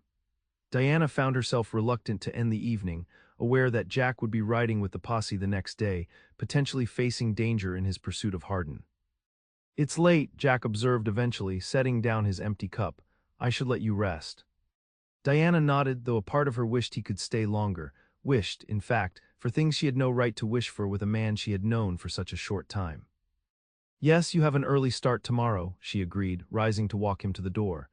Jack retrieved his hat, his expression growing serious again as he prepared to leave. Remember what I said about being careful until Hardin is caught, he reminded her. Don't go anywhere alone, especially outside town. I'll be careful, Diana promised, and you do the same. Hardin seems dangerously fixated on you. Jack nodded, his hand resting on the doorknob but making no move to open it. He seemed to be struggling with something he wanted to say. Diana, he began, his voice lower than before, today, when we were pinned down by Hardin, I realized something that I've been trying to deny since we met. Diana's heart quickened at the intensity in his gaze. What's that? She asked softly. That for all my talk of keeping my distance and avoiding attachments, I've failed completely when it comes to you, Jack admitted, the words seeming to cost him considerable effort. The thought of Hardin or his men hurting you, he shook his head, unable to complete the sentence. Diana took a step closer to him, close enough to feel the warmth radiating from his body. I feel the same way, she confessed, her voice barely above a whisper. When you said you were going to create a distraction so I could escape, I knew I couldn't leave you, not even to save myself. Jack's expression softened, vulnerability showing through his usual reserve. His hand came up to gently touch her cheek, a repetition of the gesture from earlier that day but now infused with deeper meaning. I've spent years keeping everyone at arm's length, he said quietly. Convinced myself it was the only way to survive out here. But then you arrived in Willow Creek, and suddenly all my careful rules didn't seem to matter anymore. Diana leaned slightly into his touch, her own hand coming up to rest against his chest, feeling the strong, steady beat of his heart. I came west to escape my past, not to find. She hesitated, then finished simply, not to find you. And yet here we are, Jack murmured, his gaze dropping to her lips. The kiss, when it came, was gentle at first, a tentative exploration that quickly deepened as Diana responded with an intensity that surprised them both. Jack's arms encircled her waist, drawing her closer as Diana's hands moved to his shoulders, then the nape of his neck. When they finally parted, both slightly breathless, Jack rested his forehead against hers, his eyes closed as though overwhelmed by what had just transpired between them. I should go, he said reluctantly, though he made no move to release her. Yes, Diana agreed, equally reluctant to end their embrace. The posse leaves early. Jack nodded, finally stepping back though his hands lingered at her waist. I'll come back as soon as we've dealt with Hardin, he promised, and then we should talk about what this means. Diana nodded, already missing his warmth as he moved toward the door. Be careful, Jack. Please. He paused with his hand on the doorknob, his expression serious yet tinged with a new lightness Diana hadn't seen before. I have a powerful reason to return safely now, he said softly. Don't worry. After he had gone, Diana stood motionless in her small parlor, fingers pressed to lips still warm from his kiss.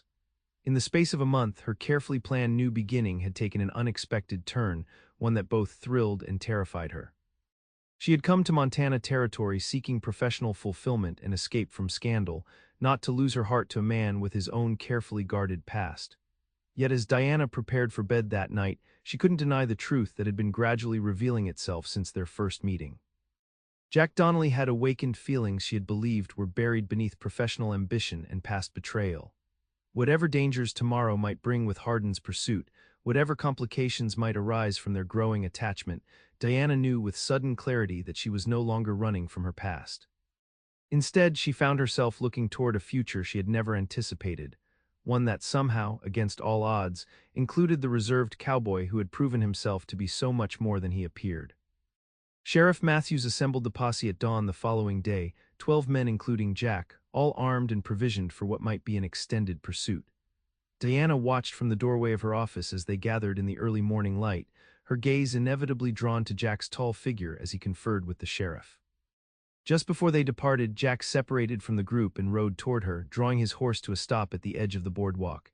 He looked capable and determined in the saddle, rifle secured in its scabbard, provisions strapped behind. We'll be following their trail northwest, he informed her, his tone professional though his eyes conveyed more personal concern. Sheriff thinks they might be headed for the Badlands near the territorial border. Diana nodded, fighting to keep her expression composed despite her anxiety. How long will you be gone? Hard to say. 3 days, maybe more if they've gone to ground somewhere. Jack hesitated, then added more quietly, Mrs. Greenwood has agreed to stay with you at night until we return. Mayor's arranged it. Diana wanted to protest that she didn't need a chaperone, but she understood the practical concerns behind the arrangement. Thank you for thinking of it, she said instead. Jack glanced toward the waiting posse, then back to Diana, his expression softening slightly. About last night. Be safe, Diana interrupted gently. We'll have time to talk when you return. Jack nodded, understanding in his eyes. Lock your doors, he reminded her, and if there's any trouble at all, go straight to the mayor. His house is the most secure in town. I will, Diana promised. Now go catch Hardin before he hurts anyone else. Jack touched the brim of his hat in farewell, his gaze lingering on her face as though memorizing her features. Then he turned his horse back toward the posse, rejoining the group as they rode out of town in a cloud of dust and determination.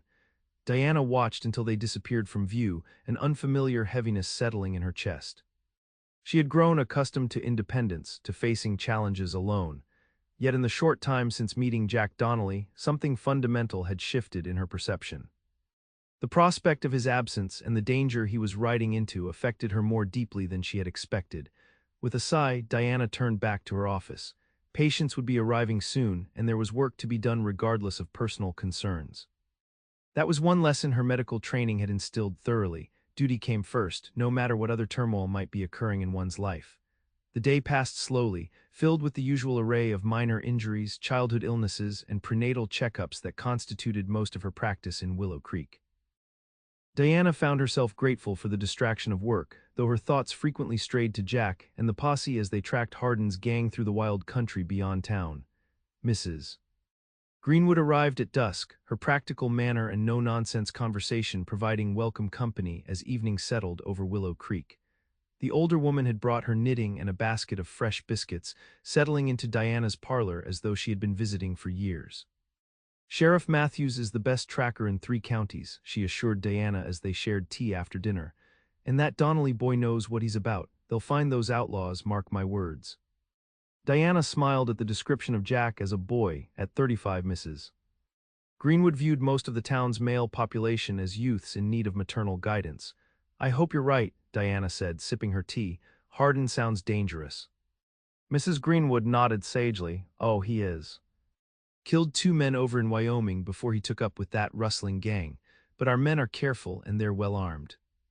The conversation drifted to town matters, Mrs. Wilkinson's twins, who were thriving despite their premature arrival. Samuel Cooper's remarkable recovery from his heart episode, the upcoming Founders' Day celebration that would mark Willow Creek's 15th anniversary. You should plan to attend, Doctor, Mrs. Greenwood advised. It's the social event of the year. Dancing, food, speeches from the mayor, the whole town turns out. Diana hadn't given much thought to social engagements since arriving in Willow Creek, focused as she had been on establishing her medical practice. When is it? She asked. Saturday next, Mrs. Greenwood replied. Plenty of time to arrange a proper dress, even if the posse takes a few days with their business. The mention of the posse brought Diana's thoughts circling back to Jack, and she fell silent, staring into the depths of her teacup as though it might offer insights into his safety. He'll come back, Mrs. Greenwood said quietly, her perception surprising Diana. I beg your pardon, Diana asked, attempting to hide her transparency. The older woman smiled knowingly. Mr. Donnelly, I've seen how you look at each other. And I saw him ride over to speak with you before the posse left this morning. She patted Diana's hand. It's all right, dear. The heart wants what it wants, even out here where practical matters often take precedence over romance. Diana felt a blush rise to her cheeks. Is it that obvious? Only to someone who's seen as many beginnings as I have, Mrs. Greenwood assured her. Though I must say, you've accomplished something remarkable in catching Jack Donnelly's attention. That young man has kept to himself since arriving in these parts. Many a local girl has set her cap for him, all without success. This information both pleased and unsettled Diana. He's not what I expected to find in Montana territory, she admitted. The best things in life rarely are what we expect, Mrs. Greenwood observed wisely. My Harold was a cattle buyer passing through my hometown in Missouri. I was supposed to marry the banker's son, had it all arranged. Then Harold walked into my father's general store, and that was that. Her eyes twinkled with the memory. Father was scandalized when I broke my engagement, but it was the best decision I ever made. 27 years of happiness before the fever took him. Diana was touched by the woman's willingness to share such a personal story. "I'm sorry for your loss," she said softly. Mrs. Greenwood nodded, her expression momentarily wistful. "Life out here is harder on women than men in many ways. We're the ones left behind, waiting and wondering, but the joy outweighs the worry, at least in my experience." She fixed Diana with a direct gaze. "Don't let fear make your decisions for you, doctor, not about medicine and not about matters of the heart." The simple wisdom resonated deeply with Diana, who had indeed allowed fear, of professional rejection, of personal betrayal, to influence many of her choices since the disaster with Charles. Coming to Willow Creek had been partly an act of courage, but also partly an act of retreat. "Thank you," Diana said sincerely. "That's very good advice." They retired soon afterward, Mrs. Greenwood taking the small guest bedroom while Diana prepared for sleep in her own chamber. As she brushed her hair before the mirror, Diana found herself studying her reflection with new awareness, not as doctor. Diana O'Sullivan, woman physician, but simply as Diana, a woman who had perhaps found something unexpected and precious in the Montana wilderness. The possibility both exhilarated and terrified her. Jack Donnelly represented complications she hadn't anticipated when planning her new life in Willow Creek. Yet the thought of him, his quiet strength, his unexpected gentleness, the way his guarded expression softened when their eyes met, filled her with a warmth that no amount of rational consideration could diminish. "Be safe," she whispered to the night beyond her window, where stars blazed in the vast Montana sky. "Come back to Willow Creek." To me, she added silently, the unspoken words both a prayer and a promise to herself. 3 days passed with no word from the posse. Diana maintained her normal routine, treating patients and making house calls while Mrs. Greenwood kept her company in the evenings. The older woman's presence was a comfort, though Diana found herself increasingly anxious as each day ended without news. On the morning of the 4th day, Diana was examining 6-year-old Timothy Barnes for signs of measles when a commotion outside drew her attention. Excusing herself briefly, she stepped onto her front porch to see riders entering town from the north, the posse returning, their numbers intact from what she could see at a distance. Relief flooded through her, though she forced herself to remain composed as she returned to her young patient. "Just a few spots, Mrs. Barnes," she assured the boy's anxious mother after completing her examination. "Not measles, just a reaction to something he touched in the fields. This salve should clear it up in a day or two." By the time Diana had finished with the Barnes family and her next 2 patients, the return posse had dispersed, presumably to their homes and businesses after reporting to Mayor Walsh. Diana tried not to feel disappointed that Jack hadn't come directly to see her. He would have duties to attend to at Double Cross, reports to make, responsibilities that took precedence over personal matters. Still, as afternoon lengthened toward evening with no sign of him, Diana found it increasingly difficult to focus on her medical texts. She was organizing her supply cabinet for the 3rd time when a knock at her door startled her from her thoughts. Jack stood on her doorstep, his expression weary but relieved as Diana opened the door. He had clearly taken time to clean up after the pursuit. His clothes were relatively fresh, his face cleanly shaved except for the light stubble that seemed permanent along his jawline. "You're back," Diana said, unable to keep the gladness from her voice. "Are you all right? Was anyone hurt?" Jack stepped inside as Diana closed the door behind him. "Everyone's fine," he assured her. "We caught up with Hardin's gang near the territorial border. There was a firefight, but no one on our side was seriously injured." "And Hardin?" Diana asked, leading Jack into her parlor where the lamp was already lit against the gathering dusk. "Dead," Jack replied simply. "He drew on the sheriff instead of surrendering. His 2 companions are in custody, being transported to Cheyenne to face charges for the Wyoming murders." Diana studied his face, noting the shadows beneath his eyes and the tension he still carried in his shoulders despite the successful conclusion of the pursuit. "You look exhausted," she observed, medical concern momentarily overriding personal feelings. "Have you eaten today?" A small smile touched Jack's lips. "Always the doctor," he murmured. "Yes, I've eaten." "Stopped at the hotel before coming here." His expression grew more serious. "I wanted to let you know as soon as possible that it's safe now. Hardin was the real threat, his men were just following his lead." "I'm glad you're back safely," Diana said softly. "These past few days have been difficult." Jack's gaze warmed as it held hers. For me as well, he admitted. I found myself thinking about you at the most inopportune moments during the pursuit. The simple confession sent a flutter through Diana's chest. Mrs. Greenwood says I've been distracted, she acknowledged with a small smile, though she attributes it to worry about the entire posse, not just one particular member. Jack took a step closer, close enough that Diana could detect the clean scent of soap and the underlying essence that was uniquely his. And was she right? Were you worried about the entire posse? Diana met his gaze directly, abandoning pretense. No, she replied softly, I was worried about you, Jack. Something in his expression shifted, a barrier lowering, a decision made. Before I left, he said quietly, you mentioned we would talk when I returned, about what happened between us. Diana nodded, her heart quickening. Yes. I've had 4 days to think about what I want to say, Jack continued, his voice low and earnest. 4 days of riding through rough country with nothing but my thoughts for company. He took a deep breath, as though preparing himself for something momentous.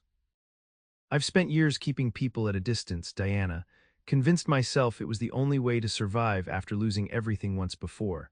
But then you arrived in Willow Creek, and suddenly all my careful rules started to crumble. He reached for her hand, his touch gentle but sure as his fingers entwined with hers. I can't promise I'll be good at this, he admitted. I'm out of practice at letting anyone matter to me, but I know that when I thought about not coming back from this pursuit, it wasn't double-cross or my job that I regretted leaving behind.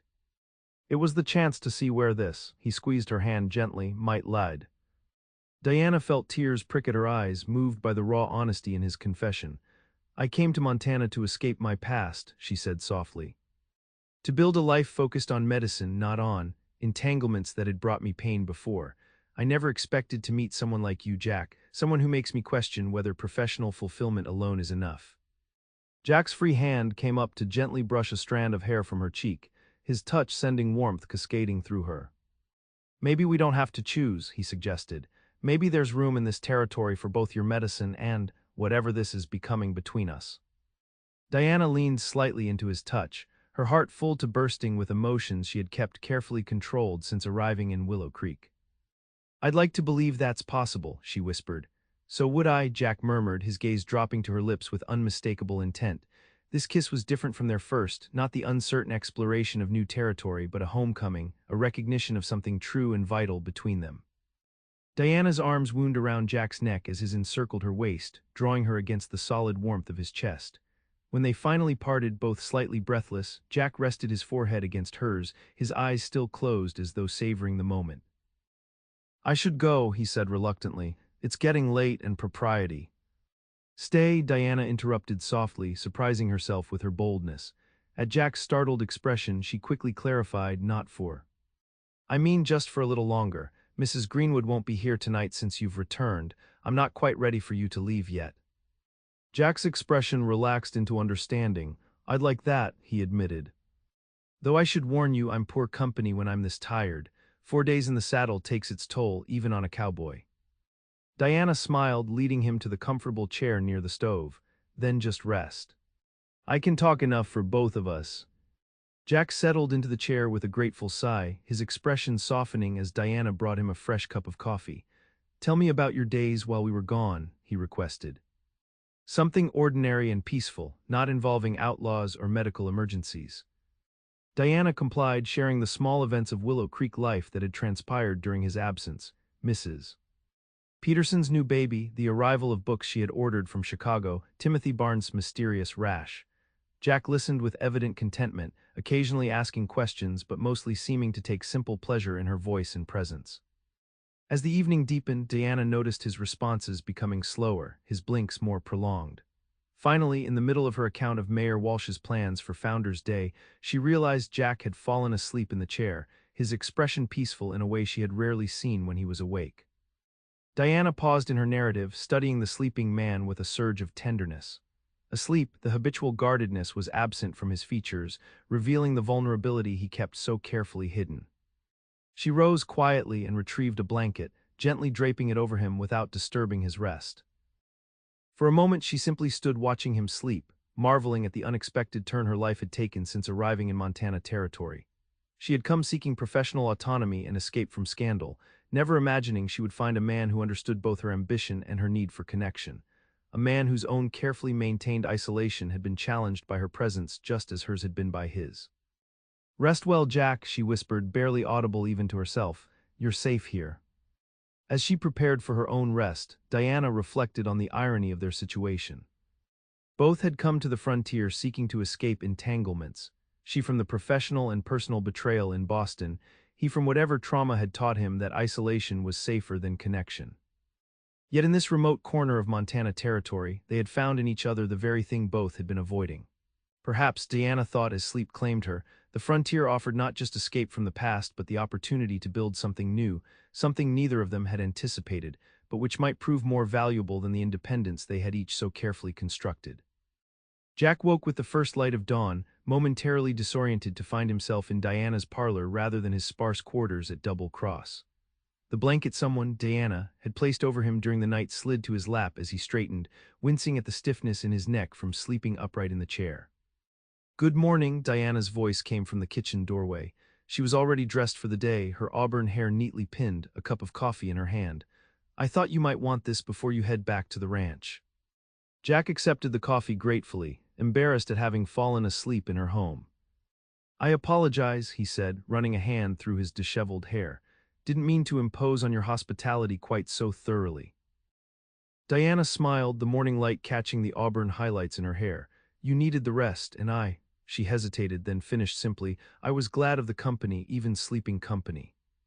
Jack found himself returning her smile, the awkwardness fading in the warmth of her acceptance. "Still, I should get back to Double Cross. Foreman will be wondering where I am, and there's work waiting after 4 days away." Diana nodded, though a shadow of disappointment crossed her features. "Of course. Will you be able to come into town again soon?" "Saturday," Jack replied, surprising himself with the immediacy of his answer. At Diana's questioning look, he explained, "Founder's Day. I usually avoid town celebrations, but," he paused, gathering his courage, "I was hoping you might consider attending with me, as my guest." A delighted smile spread across Diana's face. "I'd like that very much," she said softly. Jack felt an answering warmth spread through his chest. "Good, that's good." He stood, reluctant to leave but aware of the propriety issues that might arise if he remained much longer in Diana's home. "I'll come for you around noon on Saturday, then." Diana walked him to the door, her expression a mixture of happiness and something more vulnerable. "Be careful riding back," she said, echoing her usual concern for his safety. Jack paused at the threshold, struck again by how quickly this woman had come to matter to him. On impulse, he leaned down to press a gentle kiss to her lips, brief but filled with promise. "Until Saturday," he murmured as he pulled away. Diana's cheeks were flushed, her green eyes bright. "Until Saturday," she agreed. As Jack rode back to Double Cross, he found himself contemplating the unexpected turn his life had taken in the weeks since Diana O'Sullivan's arrival in Willow Creek. For years, he had maintained careful distance from others, convinced that attachments were a liability in the unforgiving frontier. The trauma of finding his family's Texas ranch destroyed by Comancheros, his parents and sister murdered, had taught him a brutal lesson about the fragility of human connections. His brief, intense marriage to Sarah during his time as a marshal had ended in similar tragedy. Her death during a raid on the small Wyoming town where they had made their home had reinforced his belief that loving someone was too great a risk in a land where violence and loss were commonplace. Yet something about Diana had breached the walls he had built around his heart. Perhaps it was her own quiet strength, her dedication to healing others despite the personal cost, her willingness to face the challenges of frontier life with dignity and determination. Whatever the reason, Jack found himself contemplating possibilities he had long since abandoned, a future that included connection rather than isolation, partnership rather than solitary endurance. It was terrifying and exhilarating. By the time he reached Double Cross, Jack had made no firm decisions about the future, but he had committed himself to at least exploring the connection that had formed so unexpectedly between himself and the lady doctor from Boston. Saturday's Founder's Day celebration would be the first public acknowledgement of whatever was developing between them, a statement to the community of Willow Creek that neither took lightly. The ranch foreman greeted Jack with a knowing look as he rode into the yard. "Thought you might have stayed in town," he commented, his weathered face creased in a rare smile. "Dog kept you late, did she?" Jack dismounted, leading his horse toward the stable. Had things to discuss, he replied noncommittally, though he suspected his expression revealed more than his words. The foreman nodded sagely. She's a fine woman, saved Travis's life, treated Henderson when no one else could have reached him in time. He paused, then added with unexpected gentleness, some men spend their whole lives waiting for the right person to come along, Jack. Smart ones recognize her when she arrives. Jack glanced at the older man, surprised by the personal observation from someone usually focused solely on ranch matters. Sounds like the voice of experience, he remarked. 38 years married before I lost my Margaret, the foreman confirmed. Best years of my life, every one of them, even the hard ones, he clapped Jack on the shoulder. Just saying, a man doesn't get many chances at real happiness out here. Might want to consider that before you retreat back into that shell you've built. With that unexpectedly profound advice, the foreman moved off toward the corral, leaving Jack to consider his words as he unsaddled his horse. The man was right, Jack acknowledged silently. The frontier offered few opportunities for genuine connection, especially for someone as determined to remain isolated as he had been since Sarah's death. Diana O'Sullivan represented a second chance he had never expected to find, and certainly not in a remote settlement like Willow Creek. The question was whether he had the courage to embrace that chance, despite the risks inherent in caring for someone in a land where tragedy was never far away. As Jack turned his horse into the corral and headed toward the bunkhouse to clean up properly, he found himself looking forward to Saturday with an anticipation he hadn't felt in years. Whatever the future might hold, he had committed to at least this one step, a public acknowledgement of his interest in Willow Creek's lady doctor. For a man who had spent years avoiding entanglements, it felt like a monumental decision. But as he recalled Diana's smile that morning, the warmth in her green eyes as she'd bid him farewell, Jack couldn't bring himself to regret it. Some risks, it seemed, were worth taking after all. Saturday dawned clear and mild, perfect weather for Willow Creek's Founders' Day celebration. Diana woke early, both excited and nervous about attending the festivities with Jack. Since his return from pursuing Hardin, they had seen each other only briefly. A short visit when he'd brought a ranch hand with a dislocated shoulder to her office, a passing exchange on the street when she was hurrying to deliver Mrs. Wilson's baby. Those brief encounters had been professional, constrained by the presence of others and the duties that occupied them both. Today would be different, a deliberate choice to appear together socially, to acknowledge publicly the connection that had been forming between them since her arrival in Montana. Diana dressed with particular care, selecting a gown of deep green silk that she had brought from Boston but had found little occasion to wear in Willow Creek.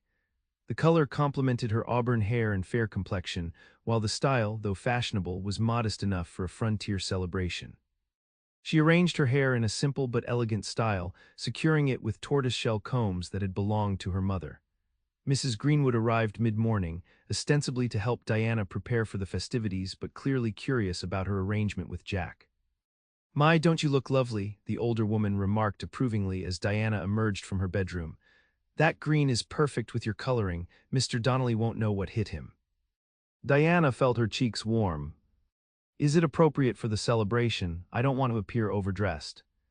"It's perfect," Mrs. Greenwood assured her. "Founders' Day is our most formal occasion. Mayor's wife will be wearing her purple satin that she saves for this event every year, and several of the merchants' wives ordered new dresses from Denver." She adjusted the lace at Diana's collar with a maternal touch. "Besides, it's about time Willow Creek saw that their lady doctor is also a beautiful woman." Diana smiled at the compliment. "Thank you, Mrs. Greenwood, for everything these past few days and for your understanding about Mr. Donnelly." The older woman patted her hand. "Call me Martha, dear. And as for understanding, well, life's too short and too hard out here to ignore a chance at happiness when it presents itself." Her eyes twinkled. "Besides, half the town has been speculating about you two since you arrived. Might as well give them something concrete to talk about." Diana laughed, both amused and slightly mortified by the revelation that her growing connection with Jack had been the subject of town gossip. "Have we been that obvious?" "To those with eyes to see," Martha replied cryptically. "Now, let's make sure everything is ready before your escort arrives." When Jack knocked at precisely noon, Diana felt a flutter of nerves that reminded her of her debut at Boston society functions years earlier. Martha gave her an encouraging smile before discreetly slipping out the back door, leaving Diana to answer the front door alone. Jack stood on her porch, hat in hand, dressed more formally than she had ever seen him. He wore a clean dark suit, white shirt, and string tie, clearly his best clothes, though he looked slightly uncomfortable in them. His sandy brown hair was neatly trimmed, his usual stubble shaved clean for the occasion. "Diana," he greeted her, his voice softening as he took in her appearance. "You look beautiful." Diana felt a flush of pleasure at the simple compliment and the genuine appreciation in his gaze. "Thank you," she replied. "You clean up rather nicely yourself, Mr. Donnelly." A smile tugged at the corner of his mouth. "Don't get used to it. These clothes only come out once a year, if that." Diana gathered her shawl and reticule, closing the door behind her as she joined Jack on the porch. "Then I shall consider myself privileged to witness such a rare occurrence." Jack offered his arm with old-fashioned courtesy, and Diana placed her hand in the crook of his elbow, aware of the significance of walking into town together this way. By the time they reached the town square where the celebration was centered, several curious glances were already being cast in their direction. The square had been transformed for the occasion. Bunting in red, white, and blue draped the bandstand. Tables laden with food lined one side, and a wooden dance floor had been constructed in the center. Townspeople in their Sunday best milled about, greeting neighbors and sampling the various dishes contributed by Willow Creek's families. Mayor Walsh spotted them almost immediately, making his way through the crowd with his wife on his arm. "Dr. O'Sullivan, Mr. Donnelly, glad you could join us today," he boomed, his round face beaming with the success of his event. "It looks wonderful, Mayor," Diana said sincerely. "The whole town has clearly put a great deal of effort into the celebration." 15 years since the founding," Mrs. Walsh added proudly.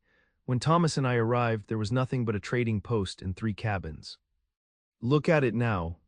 The pride was justified, Diana thought as she gazed around at the thriving community. Willow Creek might be small by Eastern standards, but it represented remarkable progress in the harsh Montana wilderness. "Dr. O'Sullivan," Mrs. Walsh continued, "we've set up a special table for the town's professional people, yourself, the banker, the schoolteacher. I do hope you'll join us." Her gaze flickered uncertainly to Jack. "And your companion, of course." Diana felt Jack stiffen slightly beside her at the hesitation in Mrs. Walsh's voice. Despite his competence and quiet strength, his position as a ranch hand placed him below certain social thresholds in the town's hierarchy. The reminder irritated Diana, who had seen far too much arbitrary social division in Boston society. "Thank you, Mrs. Walsh," Diana replied smoothly, her hand tightening on Jack's arm. "But I believe we'll simply mingle today. So many patients to greet, you understand." Relief and gratitude flickered in Jack's eyes at her tactful refusal of the segregated seating. Mrs. Walsh looked momentarily flustered, but the mayor merely nodded, apparently untroubled by the social complexities. "As you wish, Doctor, enjoy the celebration," he said cheerfully, moving on to greet other arrivals. "Thank you," Jack murmured as they continued into the square. "That could have been awkward." Diana smiled up at him. "I didn't come west to replicate Boston's social pretensions," she said simply. "Besides, I'd much rather spend the afternoon with you than listen to Mr. Peterson discuss banking regulations." Jack's expression warmed, his gray eyes crinkling at the corners. "In that case, shall we see what Willow Creek considers appropriate festivity?" The afternoon passed pleasantly as they moved through the celebration, stopping to chat with various townspeople and sample the impressive array of food. Diana was gratified by the genuine welcome she received, not just as the town's physician, but increasingly as a valued member of the community. Several patients expressed their gratitude for her care, and mothers proudly showed off babies she had delivered. Jack remained close at her side throughout, quiet but attentive. Diana noticed that while some of the town's more established citizens seemed uncertain how to interact with them as a pair, most people greeted Jack with genuine respect. His role in capturing Hardin had elevated his standing significantly, she realized. The subtle shift in how he was perceived was evident in the way men nodded to him with increased deference, and women regarded him with heightened interest, though the latter observation stirred a surprising flare of possessiveness in Diana. As afternoon stretched toward evening, the town band took their places on the bandstand, and couples began to gather for dancing. Jack turned to Diana, an uncharacteristic uncertainty in his expression. "Would you care to dance?" he asked, his voice lower than usual. "I should warn you I'm not particularly skilled. It's been years since I tried." Diana's heart warmed at both the invitation and the admission. "I'd be honored," she replied softly. "And don't worry, I'm far from the accomplished dancer my mother hoped I'd become. We can be unpracticed together." Jack led her to the edge of the dance floor as the band struck up a waltz. His hand settled at her waist with gentle pressure, the other clasping hers as they began to move in time with the music. Despite his disclaimer, Jack moved with natural grace, guiding Diana through the steps with quiet confidence. "You dance quite well for someone out of practice," Diana observed as they circled the floor. Jack's lips quirked in a small smile. "Don't sound so surprised, Doctor. Even cowboys have occasional social graces." "I'm learning that," Diana replied, enjoying the rare playfulness in his tone, along with many other things about a certain cowboy in particular. Their eyes met, a current of understanding passing between them that went beyond the casual exchange of words. In the golden light of early evening, with music surrounding them and the community of Willow Creek as witness, Diana felt something settle into place within her, a certainty that had been building since their first meeting. Jack must have sensed the shift in her thoughts, for his hand tightened slightly at her waist, drawing her a fraction closer than strict propriety would dictate. "What are you thinking?" he asked softly, his gaze intent on her face. Diana considered deflecting with a lighter response, but the moment seemed to call for honesty. "I'm thinking that coming to Willow Creek was the best decision I ever made," she said simply. "Though not entirely for the reasons I expected." Jack's expression softened, vulnerability showing through his usual reserve. "I'm beginning to feel the same way about staying in one place for 2 years," he admitted quietly. "Something I never thought I'd say." The music drew to a close, but neither moved immediately to separate. Around them, couples were leaving the floor, new ones forming for the next dance, but Diana found herself reluctant to break the connection that had formed between them.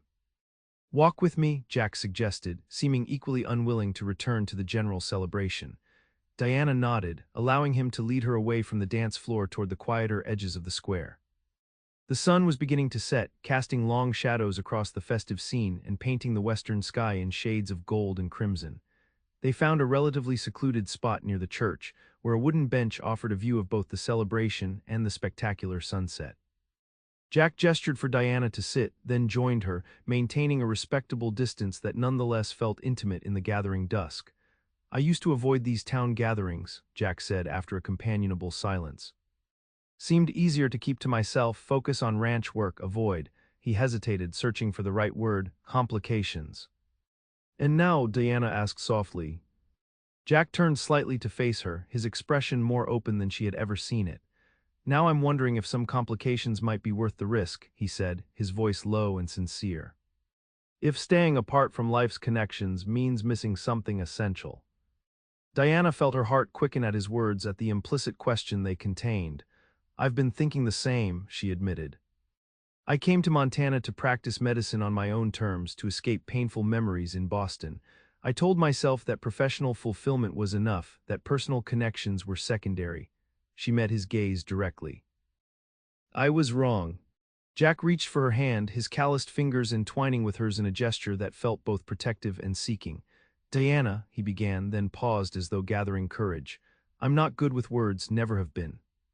But these past weeks, since you arrived in Willow Creek, you've made me question everything I thought I knew about what I wanted from life."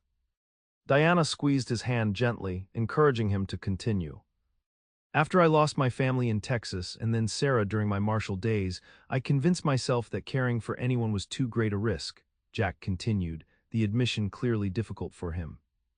"That isolation was preferable to the pain of loss, but being with you," he shook his head slightly, as if marveling at his own transformation, "you make me want to take that risk again." The simple, heartfelt confession touched Diana deeply. "I understand," she said softly. "After Charles's betrayal, I wrapped myself in my profession, convinced that was enough. But you," she smiled, feeling tears prick at her eyes. "You've shown me that healing others doesn't have to mean denying my own heart." Jack brought their joined hands to his lips, pressing a kiss to her knuckles with a tenderness that made Diana's breath catch. "I can't promise it will be easy," he said quietly. "I've been alone a long time, set in my ways, and your work is demanding, unpredictable." "The best things rarely come easily," Diana replied, echoing Martha Greenwood's wisdom. "Especially out here." Jack smiled, the expression transforming his usually solemn features. "No," he agreed, "but perhaps they're all the more valuable for the challenge." They sat together as twilight deepened around them, the sounds of the celebration continuing in the distance, but seeming somehow separate from the quiet moment they had created. Diana felt a profound sense of rightness, of pieces falling into place that she hadn't even realized were misaligned. "We should return to the festivities," Jack said eventually, though he made no move to rise. "People will wonder where you've gone." Diana nodded reluctantly. "Yes, I suppose they will." Neither moved immediately, reluctant to break the intimate bubble they had created. Finally, Jack stood, offering Diana his hand with the same quiet courtesy he had shown throughout the day. "Before we go back," he said, his voice low but determined, "I want to ask you properly." He took a deep breath. "Diana O'Sullivan, would you do me the honor of courting you, officially with the town's knowledge and whatever formality you prefer?" Diana felt a surge of joy at the traditional request, at the deliberate choice Jack was making to step out of his carefully maintained isolation. "Yes," she replied simply, "nothing would make me happier." Jack's smile was radiant in the gathering darkness. He leaned down, pressing a gentle kiss to her lips, brief but filled with promise, a seal on the commitment they had just made. As they walked back toward the lantern-lit square, Diana felt a contentment she hadn't experienced in years. The future held no guarantees, especially in the unpredictable frontier. But for the first time since leaving Boston, she felt she was moving toward something rather than away from the past, building a life that included not just professional purpose but personal fulfillment as well. The woman who had arrived in Willow Creek determined to stand alone had found, against all expectations, that sharing her journey might be the greatest healing of all. The weeks that followed Founder's Day established a new pattern in Diana's life. Jack rode into town every Sunday after church services, spending the afternoon with her in her parlor or walking through Willow Creek when weather permitted. Occasionally, he would appear midweek with some small gift, wildflowers gathered on the range, a book he'd found in the mercantile that he thought might interest her, once even a delicate silver brooch in the shape of a caduceus that must have cost him more than he could easily afford. Their courtship was conducted with proper decorum. Mrs. Greenwood often served as chaperone when Jack visited Diana's home, and their public interactions remained respectful if increasingly warm. Yet beneath the propriety, a deepening connection formed as they gradually shared more of themselves with each other. Diana learned about Jack's childhood on the small Texas ranch, about his parents who had taught him self-reliance, and his sister who had dreamed of becoming a schoolteacher before the Comanchero raid that had taken their lives. He spoke of his time as a marshal, of the justice he had sought to bring to lawless territories, and finally, with painful honesty, of Sarah, the young widow he had married during those years, whose death during an outlaw attack had driven him to abandon law enforcement and retreat into solitary ranch work. In return, Diana shared her own history, her privileged Boston upbringing, her mother's early death that had inspired her medical ambitions, her father's opposition that had culminated in his disowning her when she persisted in her studies.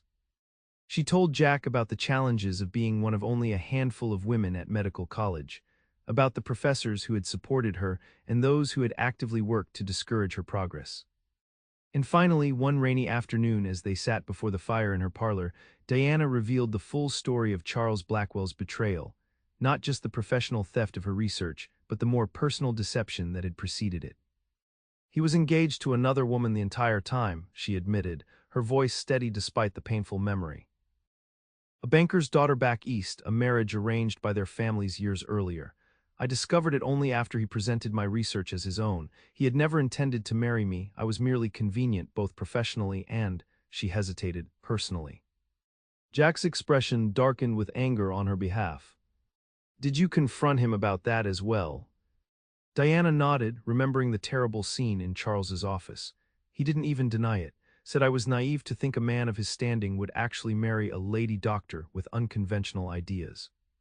That I should have been grateful for his patronage and discreet attention." Jack's hand tightened around hers. "He sounds like a man who deserved far worse than public embarrassment." "The worst part was how many colleagues sided with him," Diana continued. "People I'd worked alongside for years who'd seen my dedication firsthand. They chose to believe his version of events, that I was an unstable woman who had misinterpreted professional guidance as something more, who was trying to claim credit for work beyond my capabilities. So you came west," Jack concluded quietly, "where your abilities would speak for themselves." Diana nodded. "Willow Creek needed a doctor, I needed a fresh start, it seemed perfect." She smiled slightly, "though I never anticipated certain complications that would arise here."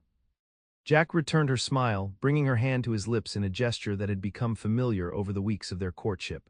Complications, doctor. Is that what I am to you? The most wonderful kind, Diana assured him, her heart full as she gazed at this man who had so unexpectedly become central to her life in Montana Territory.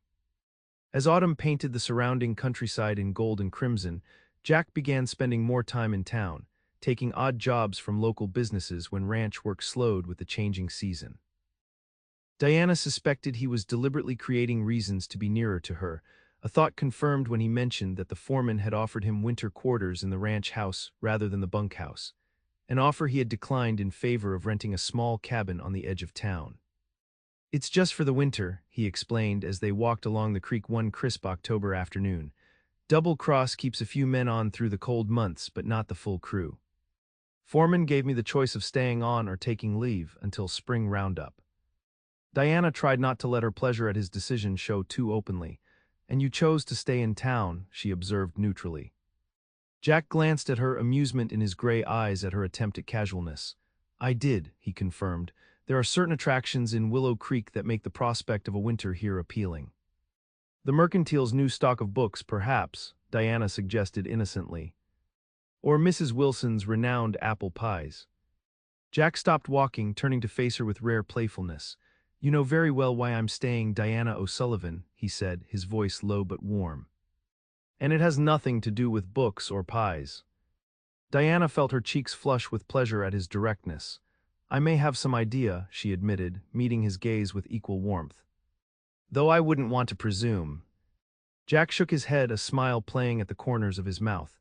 For a woman of science, you can be remarkably obtuse when it suits you, he observed, taking her gloved hand in his. I'm staying because the thought of not seeing you for months is unacceptable. Because whatever this is between us, Diana, it's the first thing that's made me feel alive in years. Diana's breath caught in her throat. The vulnerability in his voice was a stark contrast to the hardened cowboy she'd met weeks ago. Then stay, she whispered, stepping closer until she could see the flecks of gold in his gray eyes. Stay and let's see what happens when the snow melts. Jack reached out, his thumb tracing her jawline. I'm not going anywhere, Diana, not until I know if we are real. He didn't kiss her then, but the promise hung heavy in the air, warmer than the autumn sun. Part 1: The Winter Promise. The first snow fell in early November, blanketing Willow Creek in white silence. Jack moved into the small cabin on the edge of town, a structure barely larger than a lined shack, but he made it his own. Their routine established itself quickly, defying the town's expectations and perhaps even their own. Jack wasn't just a suitor, he became a partner in the practicalities of Diana's life. He chopped wood for her stove before dawn, ensuring her clinic was warm before the first patient arrived. He repaired the loose shingle on her roof that had plagued her since summer, but more than that, he became a student. Hold the retractor steady, Diana instructed one evening as she sutured a laceration on a farmhand's arm. Jack's hands, usually accustomed to ropes and reins, were surprisingly steady. Like this. Perfect, she murmured, tying off the stitch. You have a surgeon's hands, Jack, I told you. Cowboy hands, he corrected with a grin, though his eyes shone with pride. He began to spend his evenings in her parlor, not just for coffee, but to read. He devoured her medical texts with the same intensity he applied to tracking. He asked questions about anatomy, about disease transmission, about the chemistry of medicines. It wasn't idle curiosity, it was a hunger to understand her world. One night, as the wind howled outside, Diana looked up from her journal to find him studying a diagram of the human heart. It's fragile, he mused, tracing a vein on the page, for something that keeps us going. It's resilient, Diana countered. It can stop and start again, as we both know. Jack looked up, his gaze intense, and it can heal. Even when you think it's too scarred. He crossed the room and knelt beside her chair. You're teaching me how to heal, Diana, not just bones and cuts, but everything. Diana touched his hair, feeling the coarse strands slip through her fingers. We're teaching each other. Part 2: The Fever. January brought a cold so bitter it cracked trees in the forest. With it came the sickness. It started with the youngest Miller boy, then spread to the schoolhouse. Scarlet fever. Willow Creek was quarantined by snow and illness. The road to the nearest city was impassable. Diana was the only line of defense. For 2 weeks she barely slept. She moved from house to house, her face gray with exhaustion. Jack was her shadow. He drove the sleigh through the drifts, carried her bag, and when she was too tired to stand, he physically supported her. But he did more than carry bags. When the youngest Smith girl was delirious with fever, thrashing, and terrified, it wasn't Diana she clung to. It was Jack. He sat by her bed for 6 hours, singing low, rough lullabies he remembered from his childhood, bathing her forehead with cool cloths while Diana attended to her brother. "He's a natural," Mrs. Greenwood whispered to Diana as they watched him. "He has the gift." "He does," Diana agreed, her heart swelling with a mixture of pride and fear. Fear because she saw the exhaustion etching deep lines into his face. Then the inevitable happened. Diana woke one morning with a throat like broken glass and a fire in her blood. She tried to rise to go to her patients, but her legs buckled. Jack caught her before she hit the floor. "No," he said, his voice fierce with panic. "You're not going out there." "They need me," she rasped. "They have me," Jack stated, lifting her effortlessly and placing her back in bed. "And Mrs. Greenwood, you taught us well. Now you rest."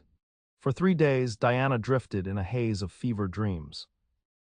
She dreamed of Boston, of Charles laughing at her, of her father turning his back. But every time the darkness threatened to swallow her, a calloused hand would grip hers, anchoring her to the world. "Stay with me, Diana," a voice would urge. "Don't you dare leave me alone again. Look at the stars, you're not lost." On the fourth morning, the fever broke. Diana opened her eyes to find Jack asleep in the chair beside her bed, his head resting on the mattress near her hand. He looked haggard, unshaven, and terrified. She moved her fingers, brushing his cheek. He jerked awake instantly. "Diana." "I'm thirsty," she croaked. Jack let out a sound that was half laugh, half sob. He poured water with trembling hands and helped her drink. "You scared the hell out of me," he admitted, his voice cracking. "I'm sorry," she whispered. "I didn't mean to." "I thought," he looked away, his jaw working. "I thought I was going to lose you, like Sarah, like everyone."